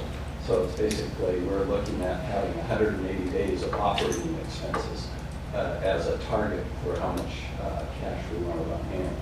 And that's what's required by your bond covenant, but we wanted to have that up at 270 to make sure we have a margin of error. And then the last one is, as Rocky was just talking about, was the 4.5% for median household income, or as a percentage of median household income. So those were the main targets that we were aiming at in our analysis. Some of the major assumptions that were built into the model, we had a CPI increase of about 1% per year. We were assuming that the capital costs would increase by about 3% per year. And then we had some estimates for personnel costs increasing about 3.5%, and other operating costs for LCA city division increasing by about 2% per year. And then we similarly assume that median household income would rise about 1%. This is all assuming that the number of customers and the annual water consumption of your customers in the city division would be hold constant at 2017 levels. I have a question, please. Yes. How did you arrive at your CapEx inflation rate of 2% per year? Do you think there's a possibility that might be too low? Yeah, these are all assumptions, and you're forecasting out over 45 years, so the likelihood is that any assumption we're going to make is going to be to some degree either too high or too low over that long a period. But that's a long time to forecast. So one of the recommendations as we go forward from here is that you be able to play with some of these assumptions and evaluate whether those assumptions are holding up. And if you get down the road a couple of years and it doesn't look like that CapEx assumption is correct, we'll be able to plug that into the model and be able to see what impact changing that would have. I'd like to just clarify further on that. The 3% inflation rate for CapEx is for the cost of projects, not that 2018 CapEx is this and 2019 CapEx is that plus 3%. It's actually project by project in 2018 dollars. So, so your water main replacement project may increase by 3% as you go forward, but other projects will come in and move out as they get completed. So it's not a straight line for CapEx. Right, no, I knew that. I know I'm more concerned about material costs, labor costs. Okay, just wanted to be clear. Capital costs have a history of fluctuating pretty widely, and so your point is very well taken. That's something that needs to be monitored and looked at as we go forward. Thank you. Some of the key assumptions about debt service. Not all of the scenarios that we're going to be looking at assume that we're going to be issuing new debt, but those that do, we kind of ratcheted back the debt service repayment term on some of the projects given the end of our lease agreement. And so for any projects that were looking to be debt financed that we were planning on constructing prior to 2032, we could have a 30-year term left in the lease agreement. So we assumed that those bonds could be issued for a 30-year term. That as we got closer to 2062, we ratcheted back how long the term of those subsequent bonds in 2033 and beyond, and then 2038 beyond back to 25 and then 20 years, just to make sure that all the debt service got repaid within the term of the lease agreement.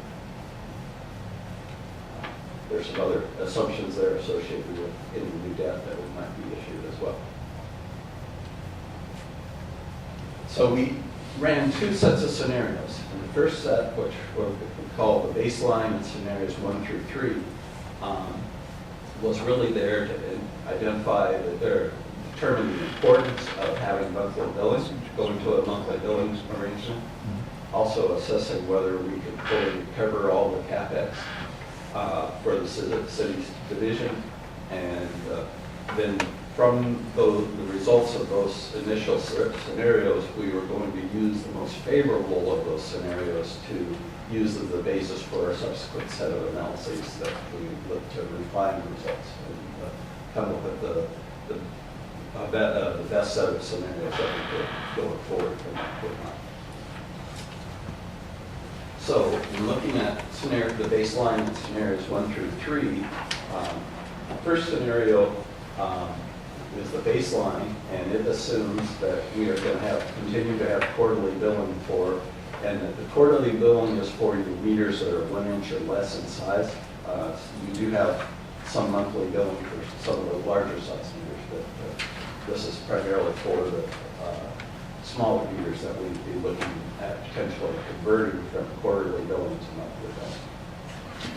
And then we assume that we get some relief in the terms of the lease in terms of restrictions on your ability to include some of the capital improvements in the capital covered cost recovery charge.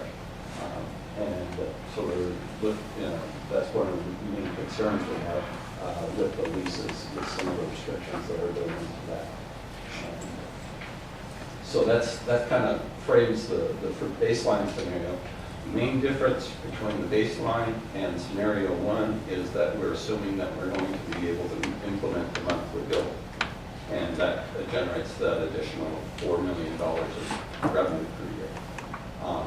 Scenario two then keeps us back, puts us back at quarterly billing, but also assumes that we don't get any relief on the capital cost recovery charge and whether some of those capital improvements can be recovered through that charge or not, as the baseline scenario assumes we can. And then scenario three steps back and says, okay, if we continue to have quarterly billing, but what if we tried to debt finance some of the improvements? And the previous three scenarios all assumed that we weren't going to issue any debt. And so we were trying to say, okay, under the current situation, if we don't issue any new debt, or if we could issue some new debt, and would that alleviate some of our issues? So the next slide is then looking at what is the net fund balance of the system. And under the different scenarios. And you see the baseline is the orange line, blue is scenario one, and then the green is scenario two. And we'll get to scenario three momentarily. But what you see and what is of concern is that down there at the bottom where the lines are going out most of the way, back in this area where we are below zero in terms of the fund balance, that means we're not meeting our fund balance and we don't have the funds to actually do some of the improvements that we have planned and laid out there. And so that's a major concern associated with the baseline scenario and also scenario two. But that's with the assumption that all rate increases according to the lease will be included in the modeling result. So you cap every year, I just want to make sure that I understand. Yeah. 2.5, 2.5, 2.5. It's already in your revenue modeling scenario, and you're still falling short in those. That's correct. Okay. And just to further clarify too, what baseline 1 and 2 assumes no new debt for capital improvements. Understood. I'm just trying to make sure that the revenue piece has been, back to the revenue sustainability, which also, in my opinion, is up here. Right. We've already capped that percentage increase year over year, had included the modeling for the CapEx expenses that you mentioned over the 45 years. That's R&M and capital improvements. Yes. And we are making an assumption that we're not going to refinance. Right. Okay, thank you. Yes. We are refinancing the 2013 Not in those C, but not the scenarios, A right. bonds. So in these scenarios, we're refinancing just the 2013 C that we need to The one that consider. is due at the end of the year. Yeah. All the scenarios assume we refinance the 2013. Okay, that's fine. Okay, thank you. Okay. So what, the main takeaway from this slide is that the baseline scenario and scenario two don't, you're under the line for a number of years, and so you don't have really all the funds to construct all the improvements you need. Scenario one, where we're switching to monthly billing, significantly improves that situation, but there are still periods out there in the 20s or so, in 2020 and so on, that where we are still below the line, because we haven't issued debt at this point. Or under this assumption. That's clear? Okay. All right. Now we'll go over to scenario three, and under scenario three, we were assuming that we would be allowed to issue debt, or that we would try to issue debt to help relieve the situation. The problem is that with the quarterly billing, we don't have enough revenue to meet the debt coverage and beyond what to support additional debt issues. And so what we had to do to, for this analysis was we had to defer a number of the capital improvements in order to make this work. And so what we see is that the green line here, which is the original schedule for CI, for capital outlays, as opposed to the blue line, which is falling below it out till 2047 or so. We don't have the money to do most of the improvements that we need to construct. And so they have to be deferred and pushed out there to the latter ends of the lease period, which is a dangerous situation for you in terms of your capital outlays and making sure your system is running correctly. So given that, under all the scenarios that we were looking at, we're covering all the operating expenses and the existing debt service payments, but really scenario one looks to us with the monthly billing is really one of the main things that we need to have in order to make this a sustainable system. And it also allows for the full recovery of the CapEx is the other thing we're trying to accomplish. And so we used it as the base case for our additional analyses that we'll talk about in a second. And we're going to build on that scenario one to using debt financing and some other changes to help accomplish this. So now we're looking at scenarios A through C, and under scenarios A through C, under scenario A, we're talking about going to, all of these scenarios assume we're doing monthly billing, and they all, again, refinance the 2013 C bonds, and then we're trying to do all of the capital improvements. We get relief on the CCRC funding of the capital projects. So what is different about them is that we are using debt funding, and sorry, can't read the slides from this distance. The scenario B then takes excuse me. What's that? It takes in 180% for these. Oh, yeah, okay. Well, okay, the scenario A is doing the capital improvements exactly as they are laid out in our original schedule for capital outlay, but it anticipates debt financing some of those improvements. Scenario B defers some of those capital improvements and actually allows us to avoid having to do any debt financing of those improvements. So we're looking at pushing out some of the improvements for maybe up to 10 years. It's probably the time frame that we might be looking at, but it has a big advantage of avoiding any having to do any additional debt funding. And just to clarify, we're saying that that has no impact on the AO. Right. Yes? Correct, because they'll be financed by the city of Allentown. Correct. Themselves. Yes. Yes. And then scenario C is the one scenario where we did look at refinancing the 2013 A bonds, and we looked at that. One of the main emphases for that was to try to enhance some of our target ratios, so we used it primarily to increase our fund reserves as for that analysis.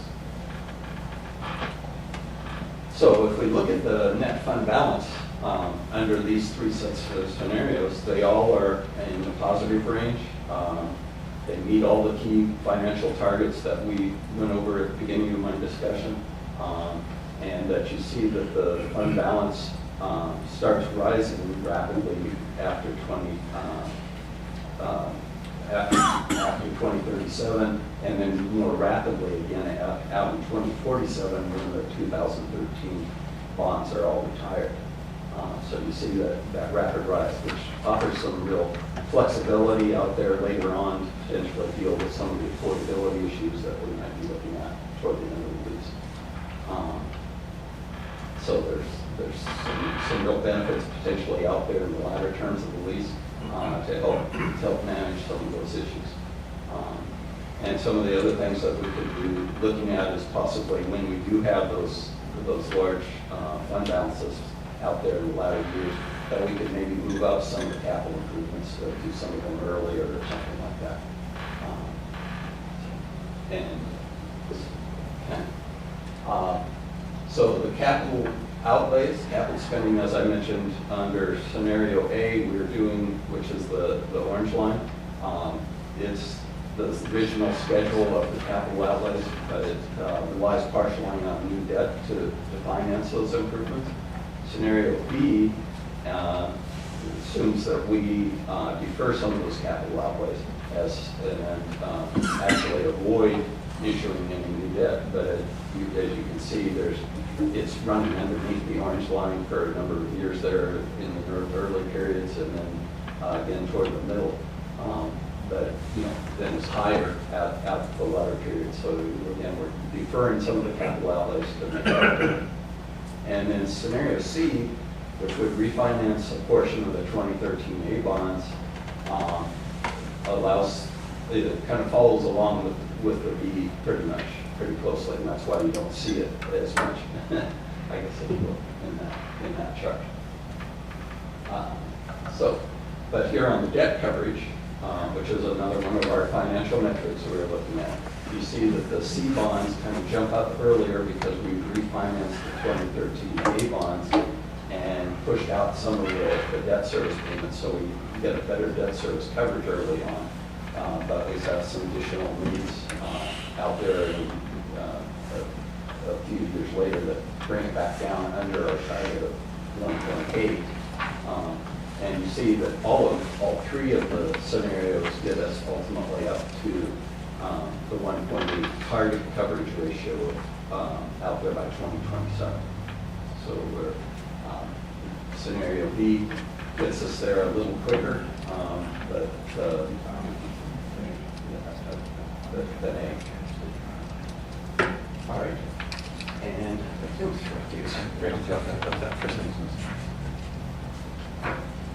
taking the analysis from the results from the model, again, taking a look at affordability, we cast this particular projection in a couple take-homes. Short-term, we're not showing that, again, we're showing that the rates are affordable by this particular metric.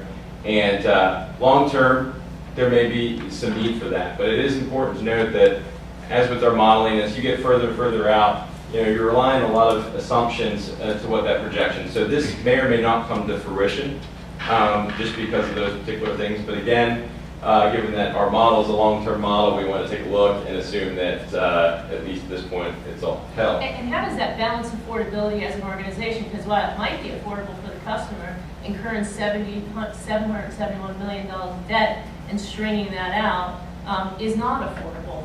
So somehow that has to be in the equation of how do you balance that out, I guess is my question. How do you balance out what a rate structure ought to be, unless you're doing break even? From a rate perspective, see what is it actually with that debt coverage? What is it now, and what does affordability look like? Because you're also, you could debt leverage that to make it affordable, but that doesn't mean it's affordable in any way for the organization. So, there's got to be a balance struck there. That's and absolutely. is there flexibility in the financial model to do that? Yes. I think there is. Yeah. Right? Yes. Absolutely. Okay. But you're absolutely right. It's a balance that every organization needs to follow because, again, affordable for the customer may not be the best benefit for the utility or the customer base as a whole. So it is kind of one of those challenges. What we did want to show you, though, is I showed you that map earlier, and that kind of along that way. Again, not the city's whole, but there is a pocket that begins to see that those rates may become burdensome should this all play out the way it is. But again, Joe kind of stole my thunder a little earlier, but for these particular group of customers, there are a number of options that are kind of accepted within the industry, and one would be a rate structure. However, per the lease agreement, that would have to be a separate discussion as to whether or not a change to the rate structure that would include some kind of lifeline rate or low-income rate would have to be a separate discussion. There are some other programs in which utilities have provided low-flow fixtures to customers that have asked for them to try to keep that consumption down and thus keep their overall costs down to the median household income. And then, of course, there are customer affordability programs implemented by other utilities, but that is something that needs to be a very thoughtful discussion, both on what makes the most sense for your community, as well as whether it's allowed under the Municipal Authorities Act and other legislation. So, but it's, as Joe mentioned, it's one of these things that these models provide a great outlook in that it's, when is it a good time to start that conversation so that it's in place at the time when it's needed, rather than having to kind of, try to do something in a hurry and then perhaps not implement the best system therefore. So, with that, okay. Okay, so bringing to conclusion our discussion on scenarios A through C. Scenario A meets our key financial metrics. We allow full construction of the CIP as originally scheduled, but it debt finances about $63 million of improvements over the forecast period. Scenario B, again, meets the financial metrics, but would delay construction of some of the CIP over the next 10 years, and would potentially eliminate the need for debt funding of the improvements. Scenario C, again, would meet your financial metrics. It would accelerate meeting the target debt service coverage ratio, but it's not favorable from a financial perspective in terms of what Joe was talking about earlier. And that you might end up paying a much higher interest rate on those bonds. And it too would result in about $41 million in debt funding over the forecast period. But scenario C may become more favorable if the financial markets should change in the future.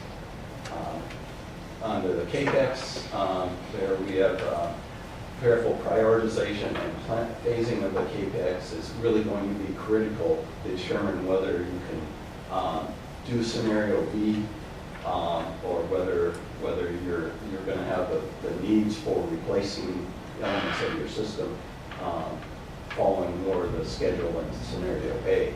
And so that prioritization is going to be very important for you guys to look, you balance both the capital needs and the financial needs of your system. What was the dollar amount of that deferral assumption? It varies from year to year and stuff like that. We're looking at maybe pushing out about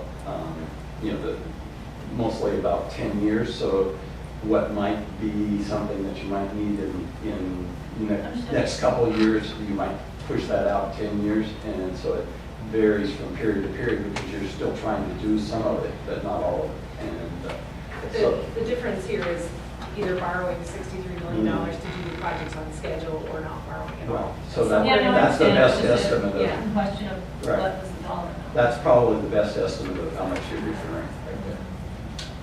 I have a question, just to remind me of this again. I'm sure I probably heard this answer already.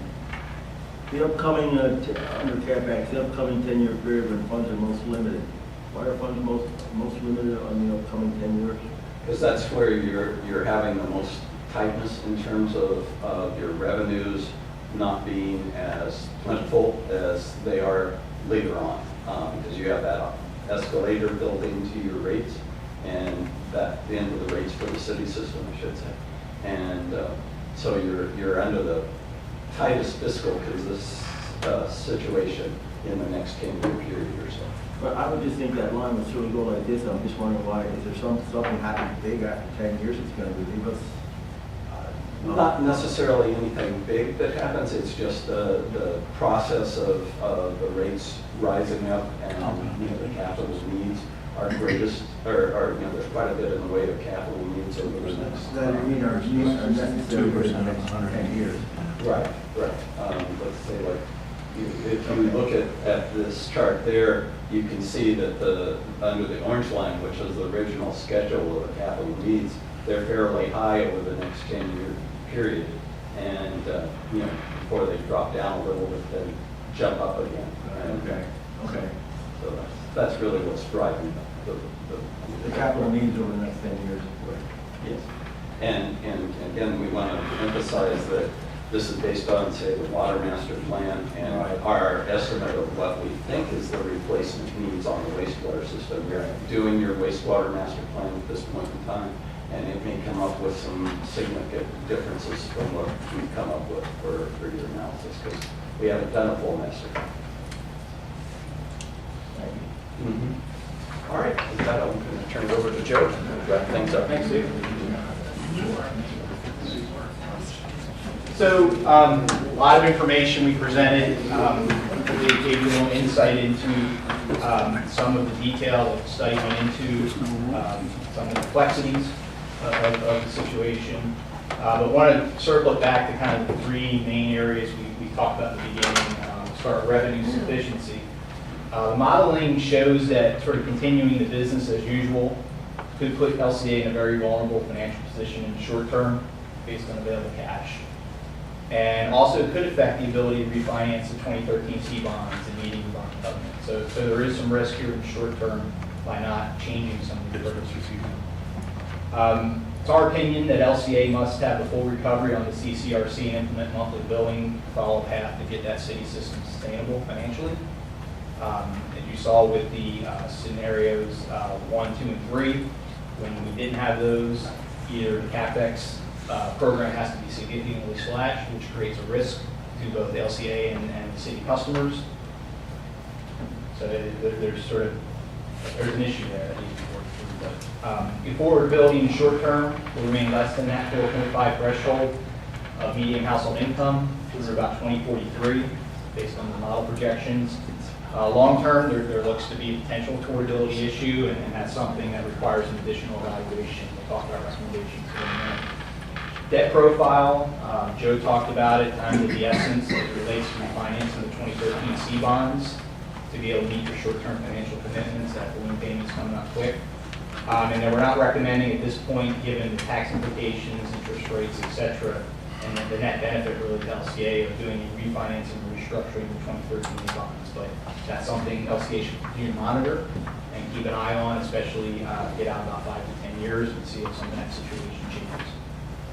On the CapEx side, I think the good news is if we can get the full CCRC recovery and monthly billing, it looks like about 1.3 million of CapEx is possible to fund over the remaining life of lease with very limited debt funding or potentially no debt funding, depending on what can be done here in the first about 10 years of the CapEx program, whether it be deferring some projects, moving some projects around, what have you. So that's one of why we recommend looking at that 10-year window a little closer, a little more scrutiny. So recommendations, really developing a long-term financial plan that probably blends a bit of scenarios A and B, depending on how that 10-year reevaluation of your capital program comes out. From a revenue sufficiency standpoint, implementing monthly billing as soon as possible, and completing a detailed affordability analysis in 2019 to get ahead of the curve on that. And then the other thing is, on the back end of this lease, you saw there's a large cash position potentially. There is also a limited ability for LCA to recover capital. So looking at that a little harder and what strategies might be available to LCA or potentially negotiate with the city regarding what happens at the back end of this lease. We talked about refinancing the 2013 Cs. And we talked about CapEx, the 10-year CapEx. Also examining potential OpEx savings along with the CapEx deferment and adjustment to eliminate some of the need for new debt in the short term. And then really verifying the long-term wastewater treatment plant CapEx with the wastewater master plan. I think the next 5 years certainly LCA has a pretty good handle on. I would say the next 10 years, a little more fuzzy, but certainly get out 20 to 25 years. I'll be interested to see what the group is looking at the wastewater master plan is able to come up with in their detailed analysis. A couple other recommendations we have. Using the model to perform some stress testing, we brought up about some of the assumptions, whether that be the cost to construct things, the CPI, which is a big factor here, which has been relatively flat the last 5 to 6 years. And just do a stress test, see what moves the needle the most, and what's the biggest risk to LCA moving forward. And that may drive some other strategies on how to mitigate that risk. Additionally, in this project, we looked at a bunch of different potential options for OpEx savings or revenue enhancements beyond what was presented already. We recommend that several of them be pursued further to provide additional revenue enhancements or OpEx savings. Some of them can be pursued by LCA administratively, and some will require some additional study. And also some of them, if LCA decides to pursue them, may require a partnership with the city. So I would say out of those 20 to 25 identified, outside of the monthly billing, there's about 5 or 6 that we think can have some significant, can move the needle a little bit from an OpEx or revenue enhancement standpoint to be above and beyond what we talked about today. It's one time or recurring or? Mostly recurring. I think one of them might have been a more one time. I think the rest were recurring. And those were not included in any of this modeling. So this modeling does not include any savings, current or future, that we can out of that. But the model provides efficiency to do the math. Yes, yes, absolutely, absolutely. Yeah, the model's detailed enough to basically put all of that information in both the revenue side and the OpEx savings side. If I could just kind of reiterate or put some bolding on it, that these other revenue enhancements and OpEx savings are not, even collectively, if we did all of them together, they're not moving the needle on any of the scenarios to a significant degree. Right. But they're good things that we should be moving the needle on anything that moves the needle. Yeah. Is your point, and Yeah. I take it, I get it, totally. Yeah. Just want to make sure we're not. Yeah, no, I saying understood. We're not done. Yeah, This is without- But it was good to point out, is it material? Yeah. Yeah, without monthly billing and CCRC recovery, those would get you to a path. Excuse me, I have a question. Can you go back to the last page, previous page? Yep. Under CapEx, first line, using prior resolution process to limit debt funding. You mean no new debt, or do you just mean limit? It could be both. I mean, it depends on how it plays out. Limit spending on existing debt. It says to limit debt funding. New debt funding, excuse me. New Yes, debt New funding. debt funding, thank you for clarifying. Yeah, I mean, in theory, if you reprioritize it and get some OpEx savings, maybe not to use the new debt fund and still do all the CapEx. That's the level, next level of detail needs to be pursued on this.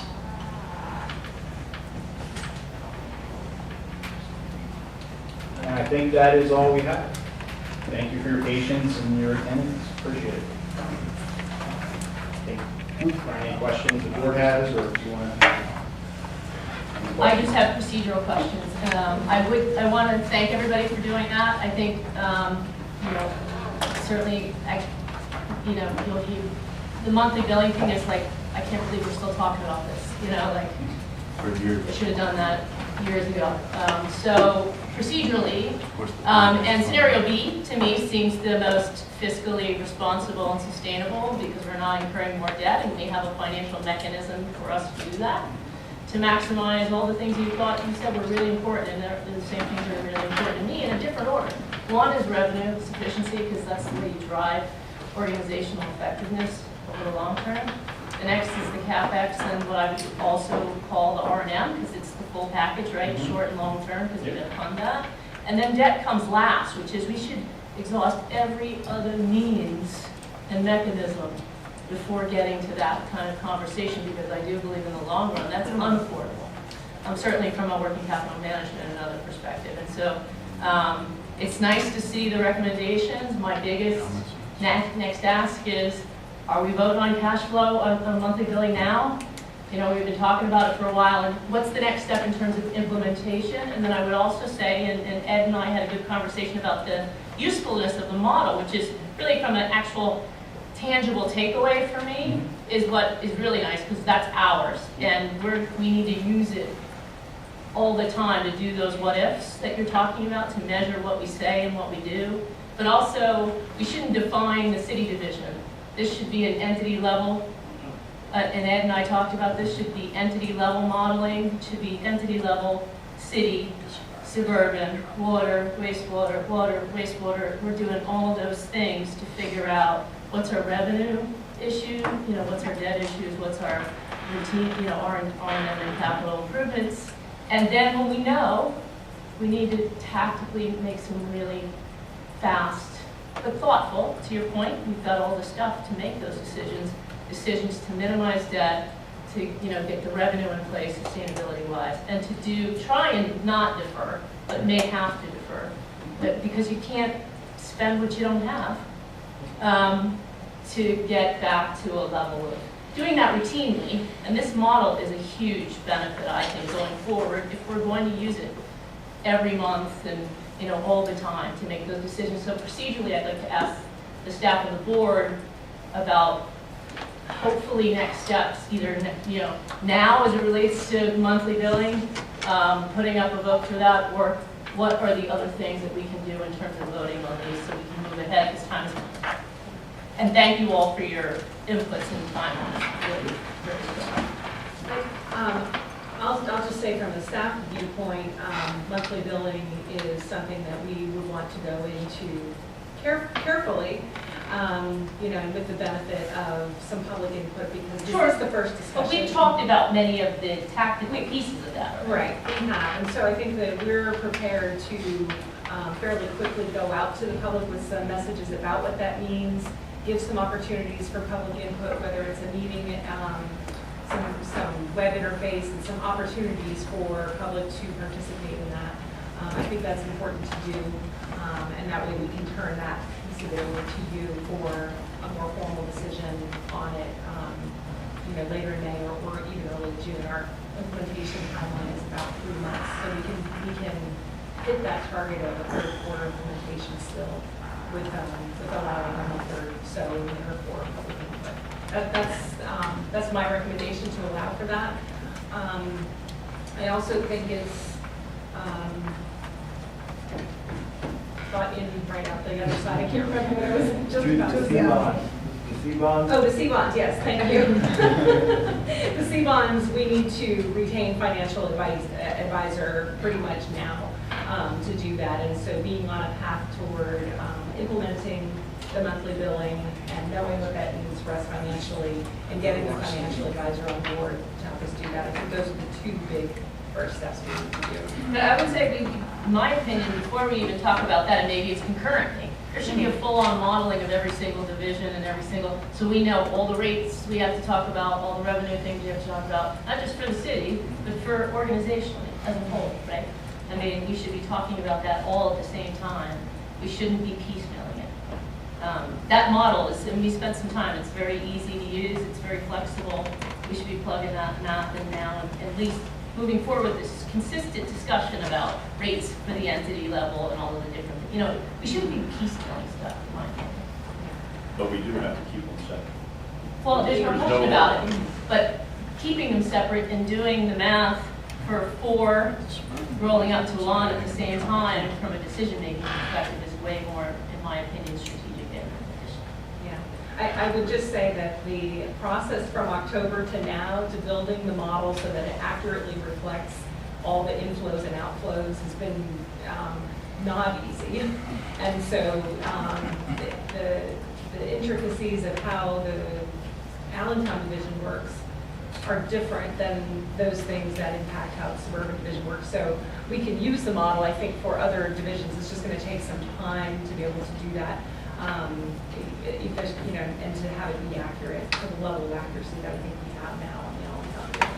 So I don't want to delay the important decisions we need to make on Allentown while we do that, but I agree that that's an important thing to do.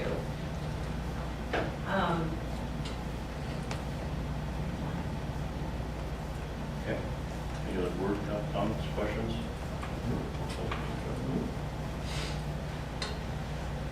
I'd like to just provide some additional input on the decision-making process, and that is Joe had on his screen some shots of what the rate schedule looks like. Those rates are already adopted. I just want to make sure that you're aware of that. That is in the published rate schedule already. So down the road, when we do come back for decision-making, it's more about publicly acknowledging a process change that is already encapsulated in the rate schedule. So just want to be clear on that. So I'm hearing that you want to do a public input process and then we have a defined schedule for making a decision after we've got that public input, public meeting. So, any comments on that from the group? here, we're making decisions after a public meeting. That's the recommendation.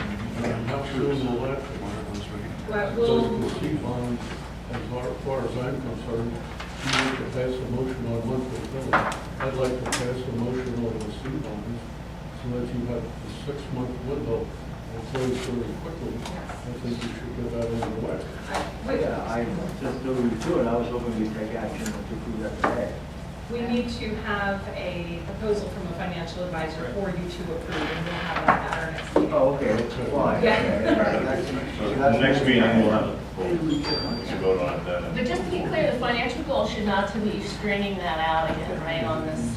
It should be back to those tenants that we prescribed, you know, which is revenue sufficiency, CNI, right? I mean, it shouldn't be, we're gonna refinance that all out. It should be modeled, what can we do within the confines of stringing it out the least to get back to sustainability? Joe, do you have an opinion on that? Sure. You'd want to offer at this point regarding what, if you were to refinance the 2013 C, what that might look like for a time frame, or how far you would refinance those out to?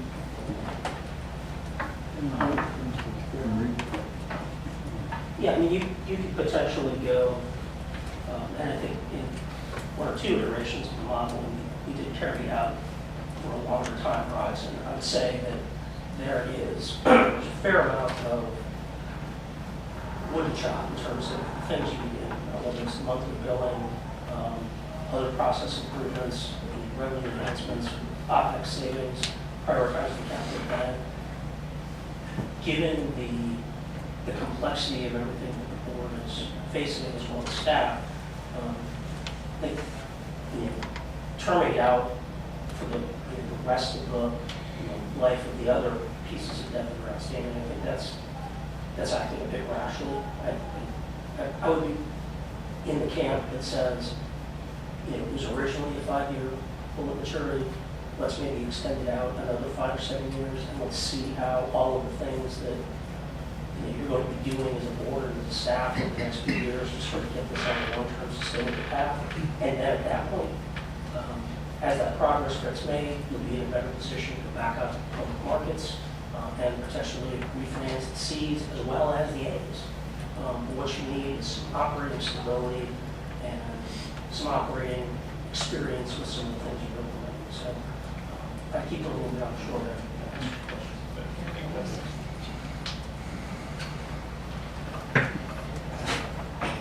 Nick? As far as monthly billing is concerned, in my viewpoint, that's going to take you at least 2 months or a little more to implement. You agree with that? Yes. I mean, not from the day we make the decision, but from the transition of billing. Yes.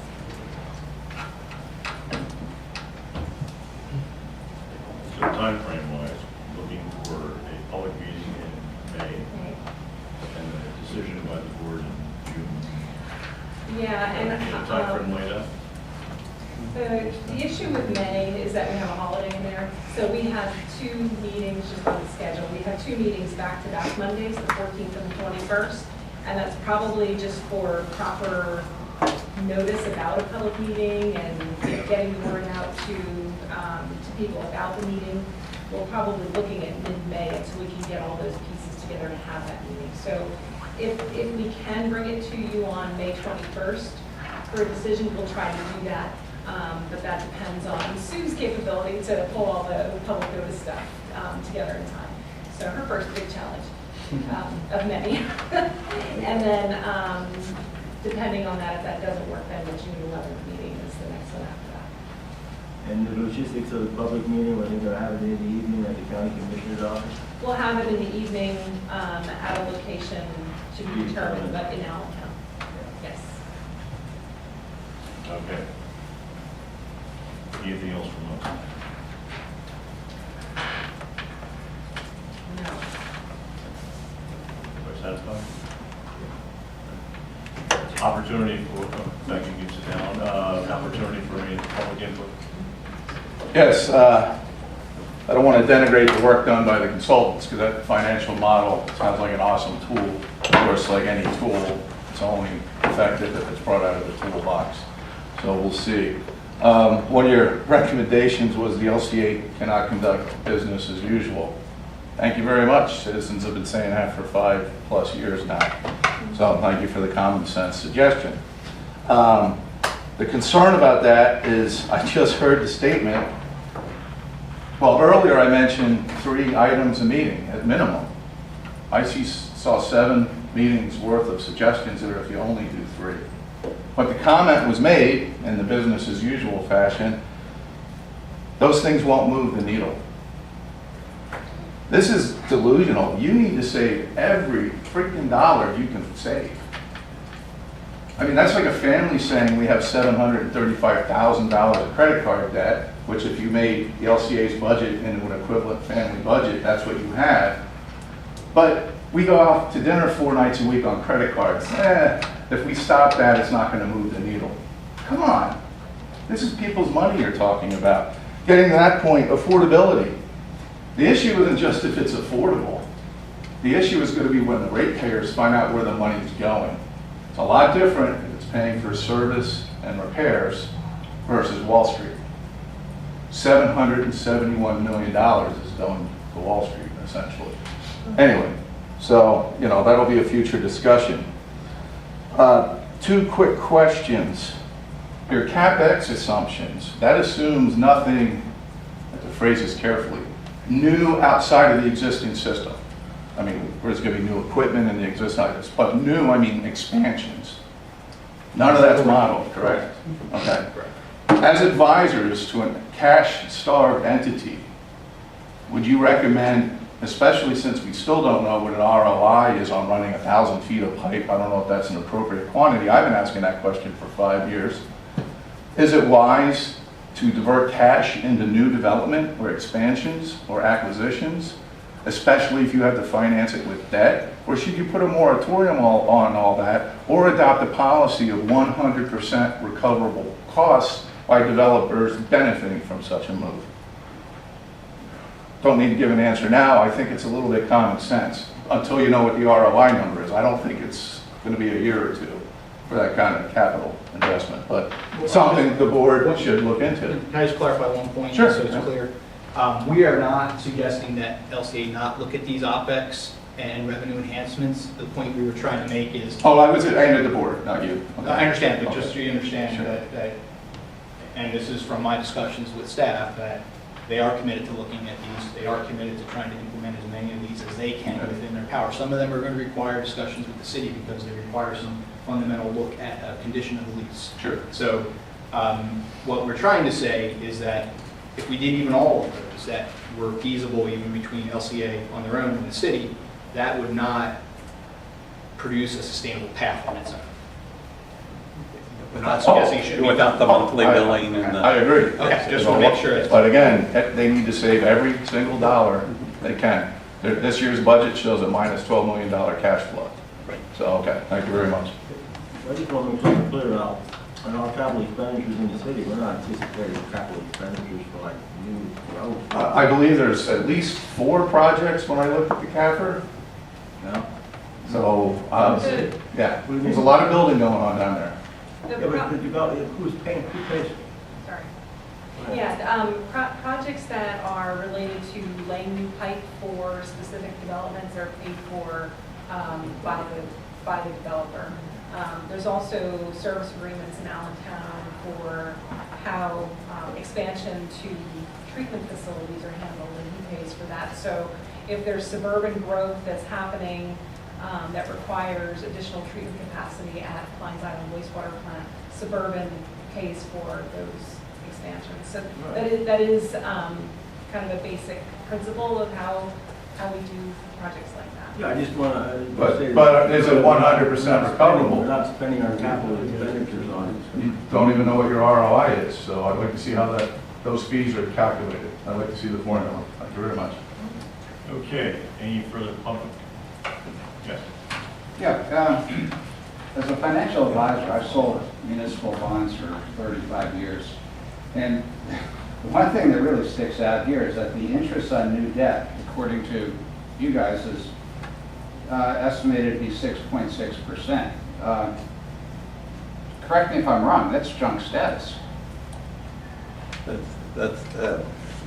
This is, we're talking about a projection over a 50-year period, and we wanted to estimate high, is basically what you're looking at, just to make sure that our results are going to be better than what we're forecasting. So it's not 6.6%. Well, that is what it was assumed in the analysis, was the 6.6. That's junk status. Maybe at the moment, but who knows with the markets changing and stuff like that. Over a 50-year period, that might not be viewed as junk status after a few years. Okay. So we're just trying to be conservative in our assumptions. So it's not a reflection on their bond status, if you will. Well, that's eye-opening, because at 6.6%, if you borrow $1 in 11 years, you'll be paying $2 for that. Right. That doubles. Doubles in the 72. Yes. Yeah. Was there any financial modeling done in 2013 before buying the Allentown system? Able to see that? What was different now than then, and was that correct? There's a number of things that are different. The assumptions, of course, were different in terms of CPI and different assumptions that were used in that model were different compared to what we're using now. We're definitely more conservative in this approach than we were at that point for reasons, that I can't necessarily explain. But this model is significantly more conservative, we'll put it that way, from the assumption standpoint. There's also a lot of information that we know now that we didn't know then. So how revenues are actually generated was not 100% apparent to us that we now know because we've been operating for 5 years.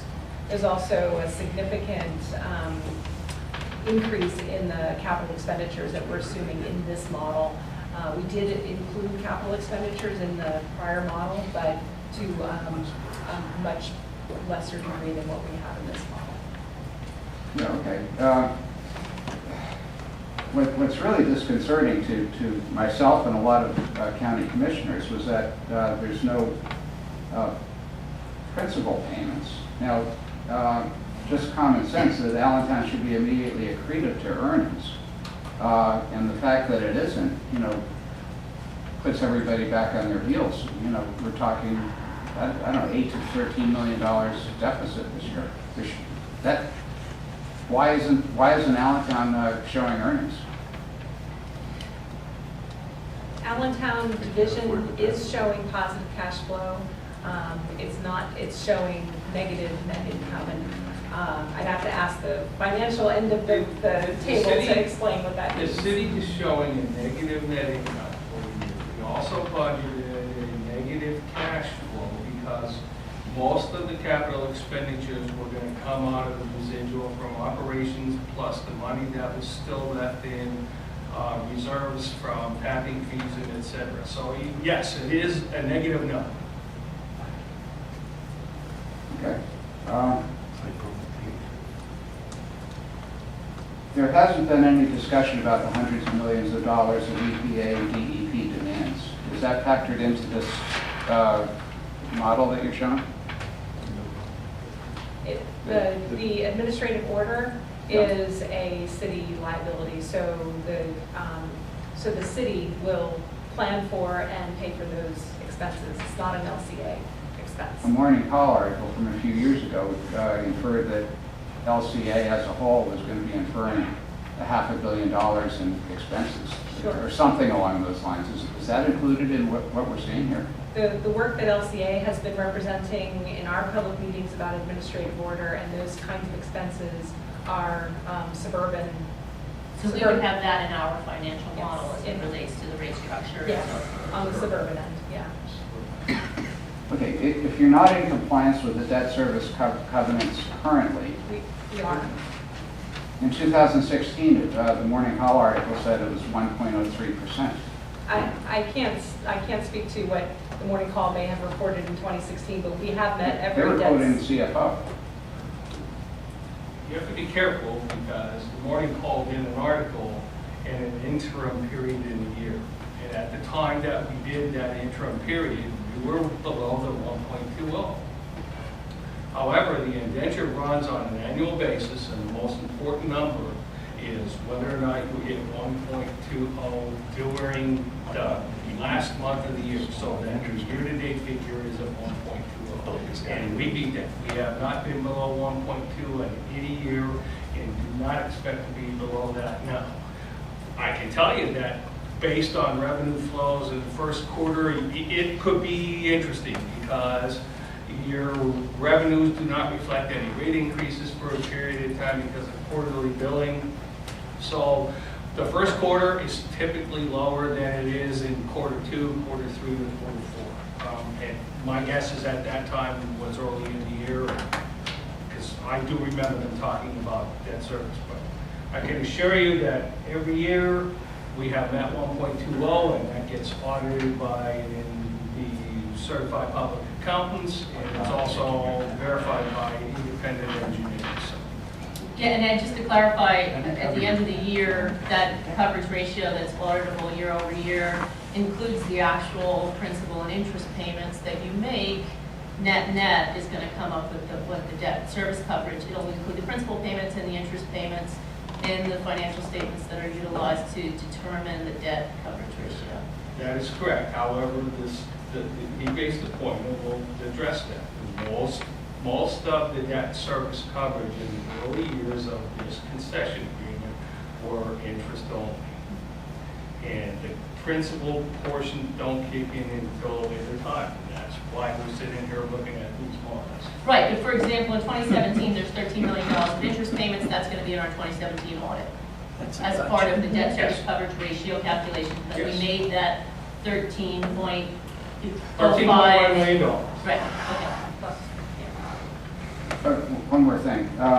There's a lot of talk about savings vehicles here. We're talking 20 or 25, but the only one I'm hearing about was going to monthly billing. Have you looked into eliminating the defined benefit pension plan for the employees and what that would save? We have not. That's the term of our contracts with employees. So that's not something that's on the table currently.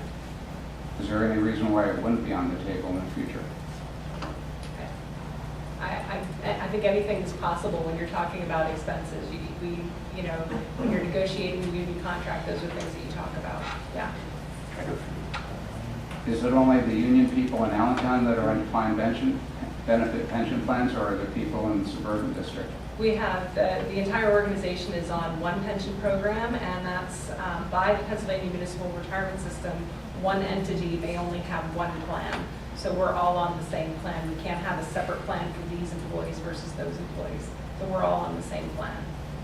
Is that new since 2013? Because I didn't think that was the case at that time. That was what we learned through the lease transition, where as the employees were coming over from Allentown to us, that PMRS required that they come over into our plan because we may only have one plan. We couldn't have a plan that was just for the Allentown people versus the suburban people. It had to be one plan. Okay. Are you going to do a study on what the savings would be by eliminating the defined benefit pension plan, cutting it off here and starting a 401k? I'm not going to commit to that today. That's a board discussion that we should have. But it is certainly something that is a big expense and something that could be on the table. I would advise the board that we could probably be saving millions and millions of dollars if you did that. Everybody else in the private sector does that, and the only people that do defined benefit plans are municipalities, and they're all going under, or they all eventually will go under. So that would be my suggestion to you. Okay, thanks, Rob. Okay. One more. And just questions on the monthly billing, quarterly billing, and all this. It has to do with businesses possibly with, are they going to monthly billing too, or is this just residents? It's anybody with a 1-inch meter or smaller. Oh, just small. Okay, so everything would stay the same. Right. But you're still going to want to get those same rate increases to them too. Well, the ones that are 1 inch or higher are already on monthly billing. So it's anybody it's just the smaller meters that are on quarterly. So. Okay, seems, I mean, we're on quarterly too, a little Right, thing okay, like so you that. must have Seems a funny one-inch that or way. smaller meter. Yeah. So- Okay, and that goes to, again, you're gonna get more money out of it. Would they have the option to pay quarterly anyway, if they wanna just cut one check for the quarter, or is it just whack? Right off the bat, we're gonna go to monthly, and that's no questions about it.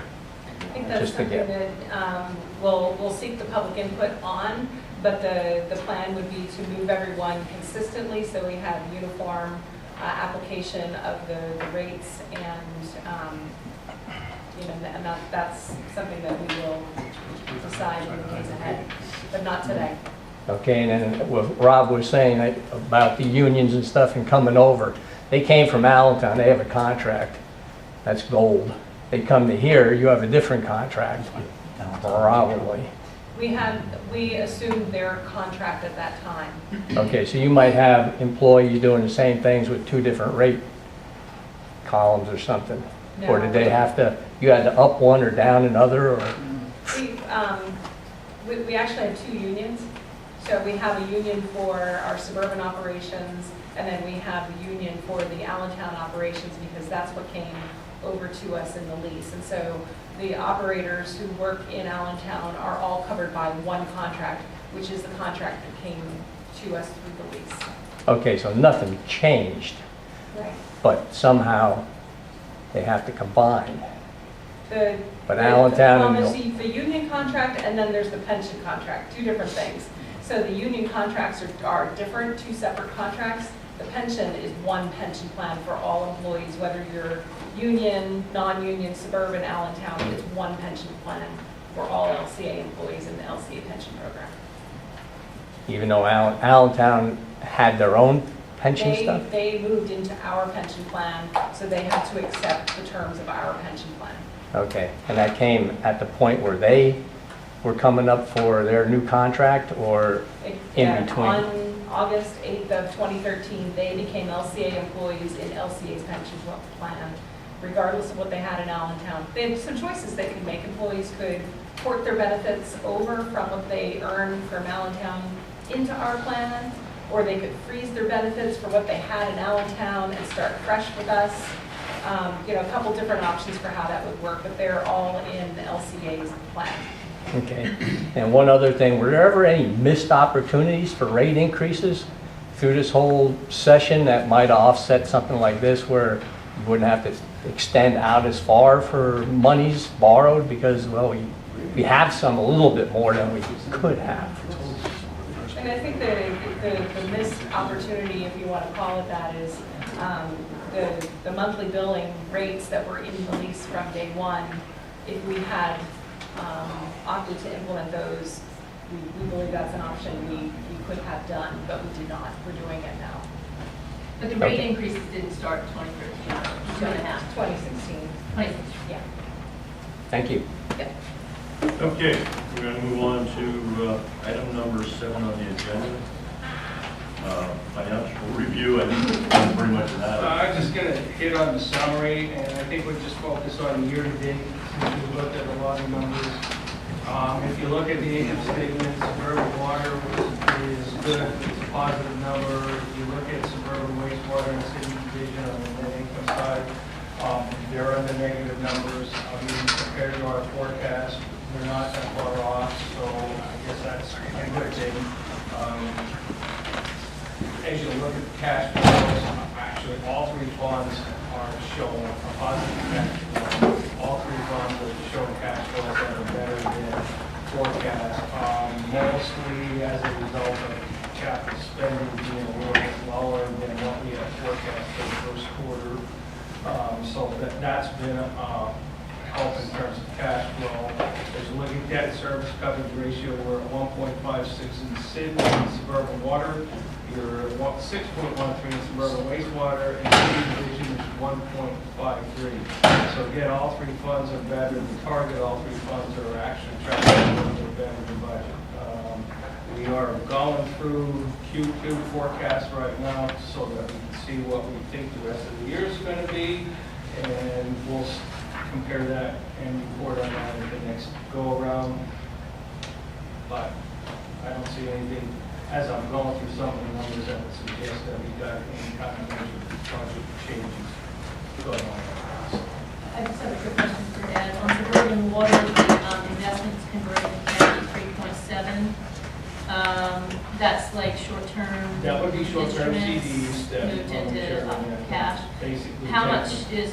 do we have left in short-term In the instruments? short-term instruments, you only got about $200,000 left that could convert. So we budgeted $4 million.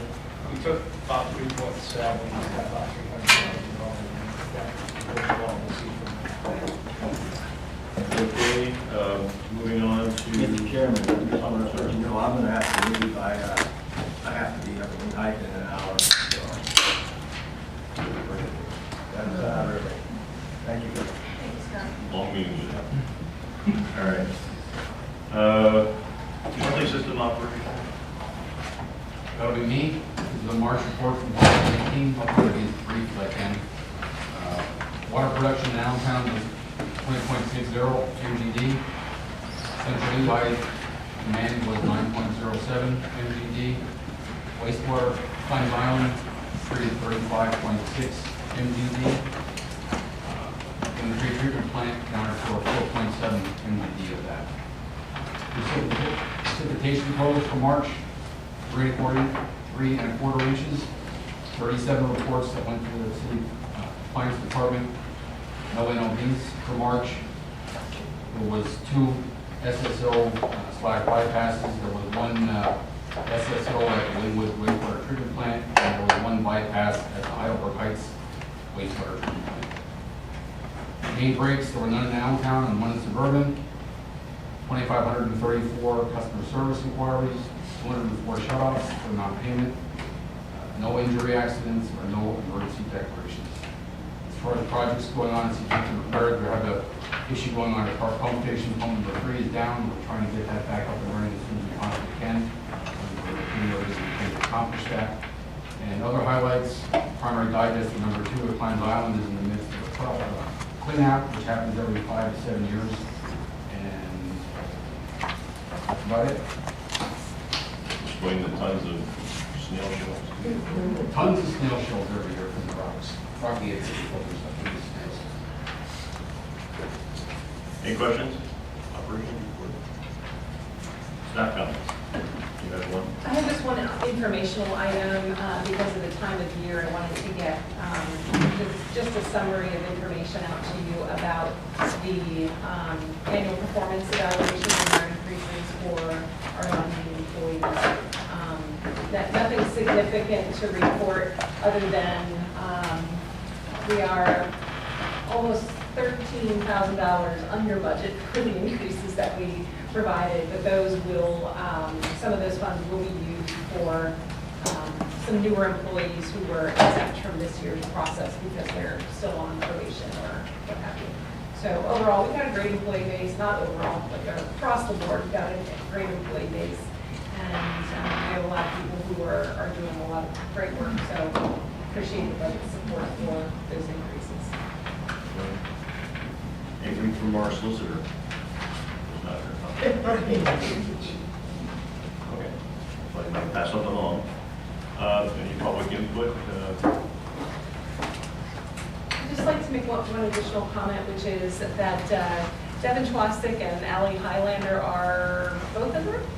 She stepped out. Allie just stepped out. They're from McNeese, Wallace, and Durham, and they were also part of this team for the project that we just presented. They just didn't have particular slides to go over, so, but they were definitely there and supporting us along the way. Okay. Do you want to report in session or out of session? Commissioners, kind of. I can give a report, sure, on, gosh, when was it? April the 11th, I guess. 2 weeks ago, the County Board of Commissioners, after lengthy discussion, voted 3 to 6 against extending our term of existence for the additional 50 years. And there was a lot of discussion about LCA and the decision to enter into the lease, as well as our financial condition. Wasn't the result that we had hoped for. for necessarily, but I believe there's a really great opportunity there for us to build the bridge with the commissioners. I've been contacted more by the commissioners in the last 2 weeks than the last 2 years. So we do have some commissioners who are really interested in knowing more, including those who voted against the charter extension, knowing more, understanding what we're all about, and understanding how they can support us moving forward. And I expect that those discussions will continue, and we'll have some recommendations from the commissioners about charter extension requests that they will support moving forward. I feel confident about that. All right, at this time, we're going to go into recess and have a executive session. We have, let's try to make it somewhere close to 5 minutes. We get back in here and keep it going. Will there be any decisions after the executive session? There might be action taken after the executive session.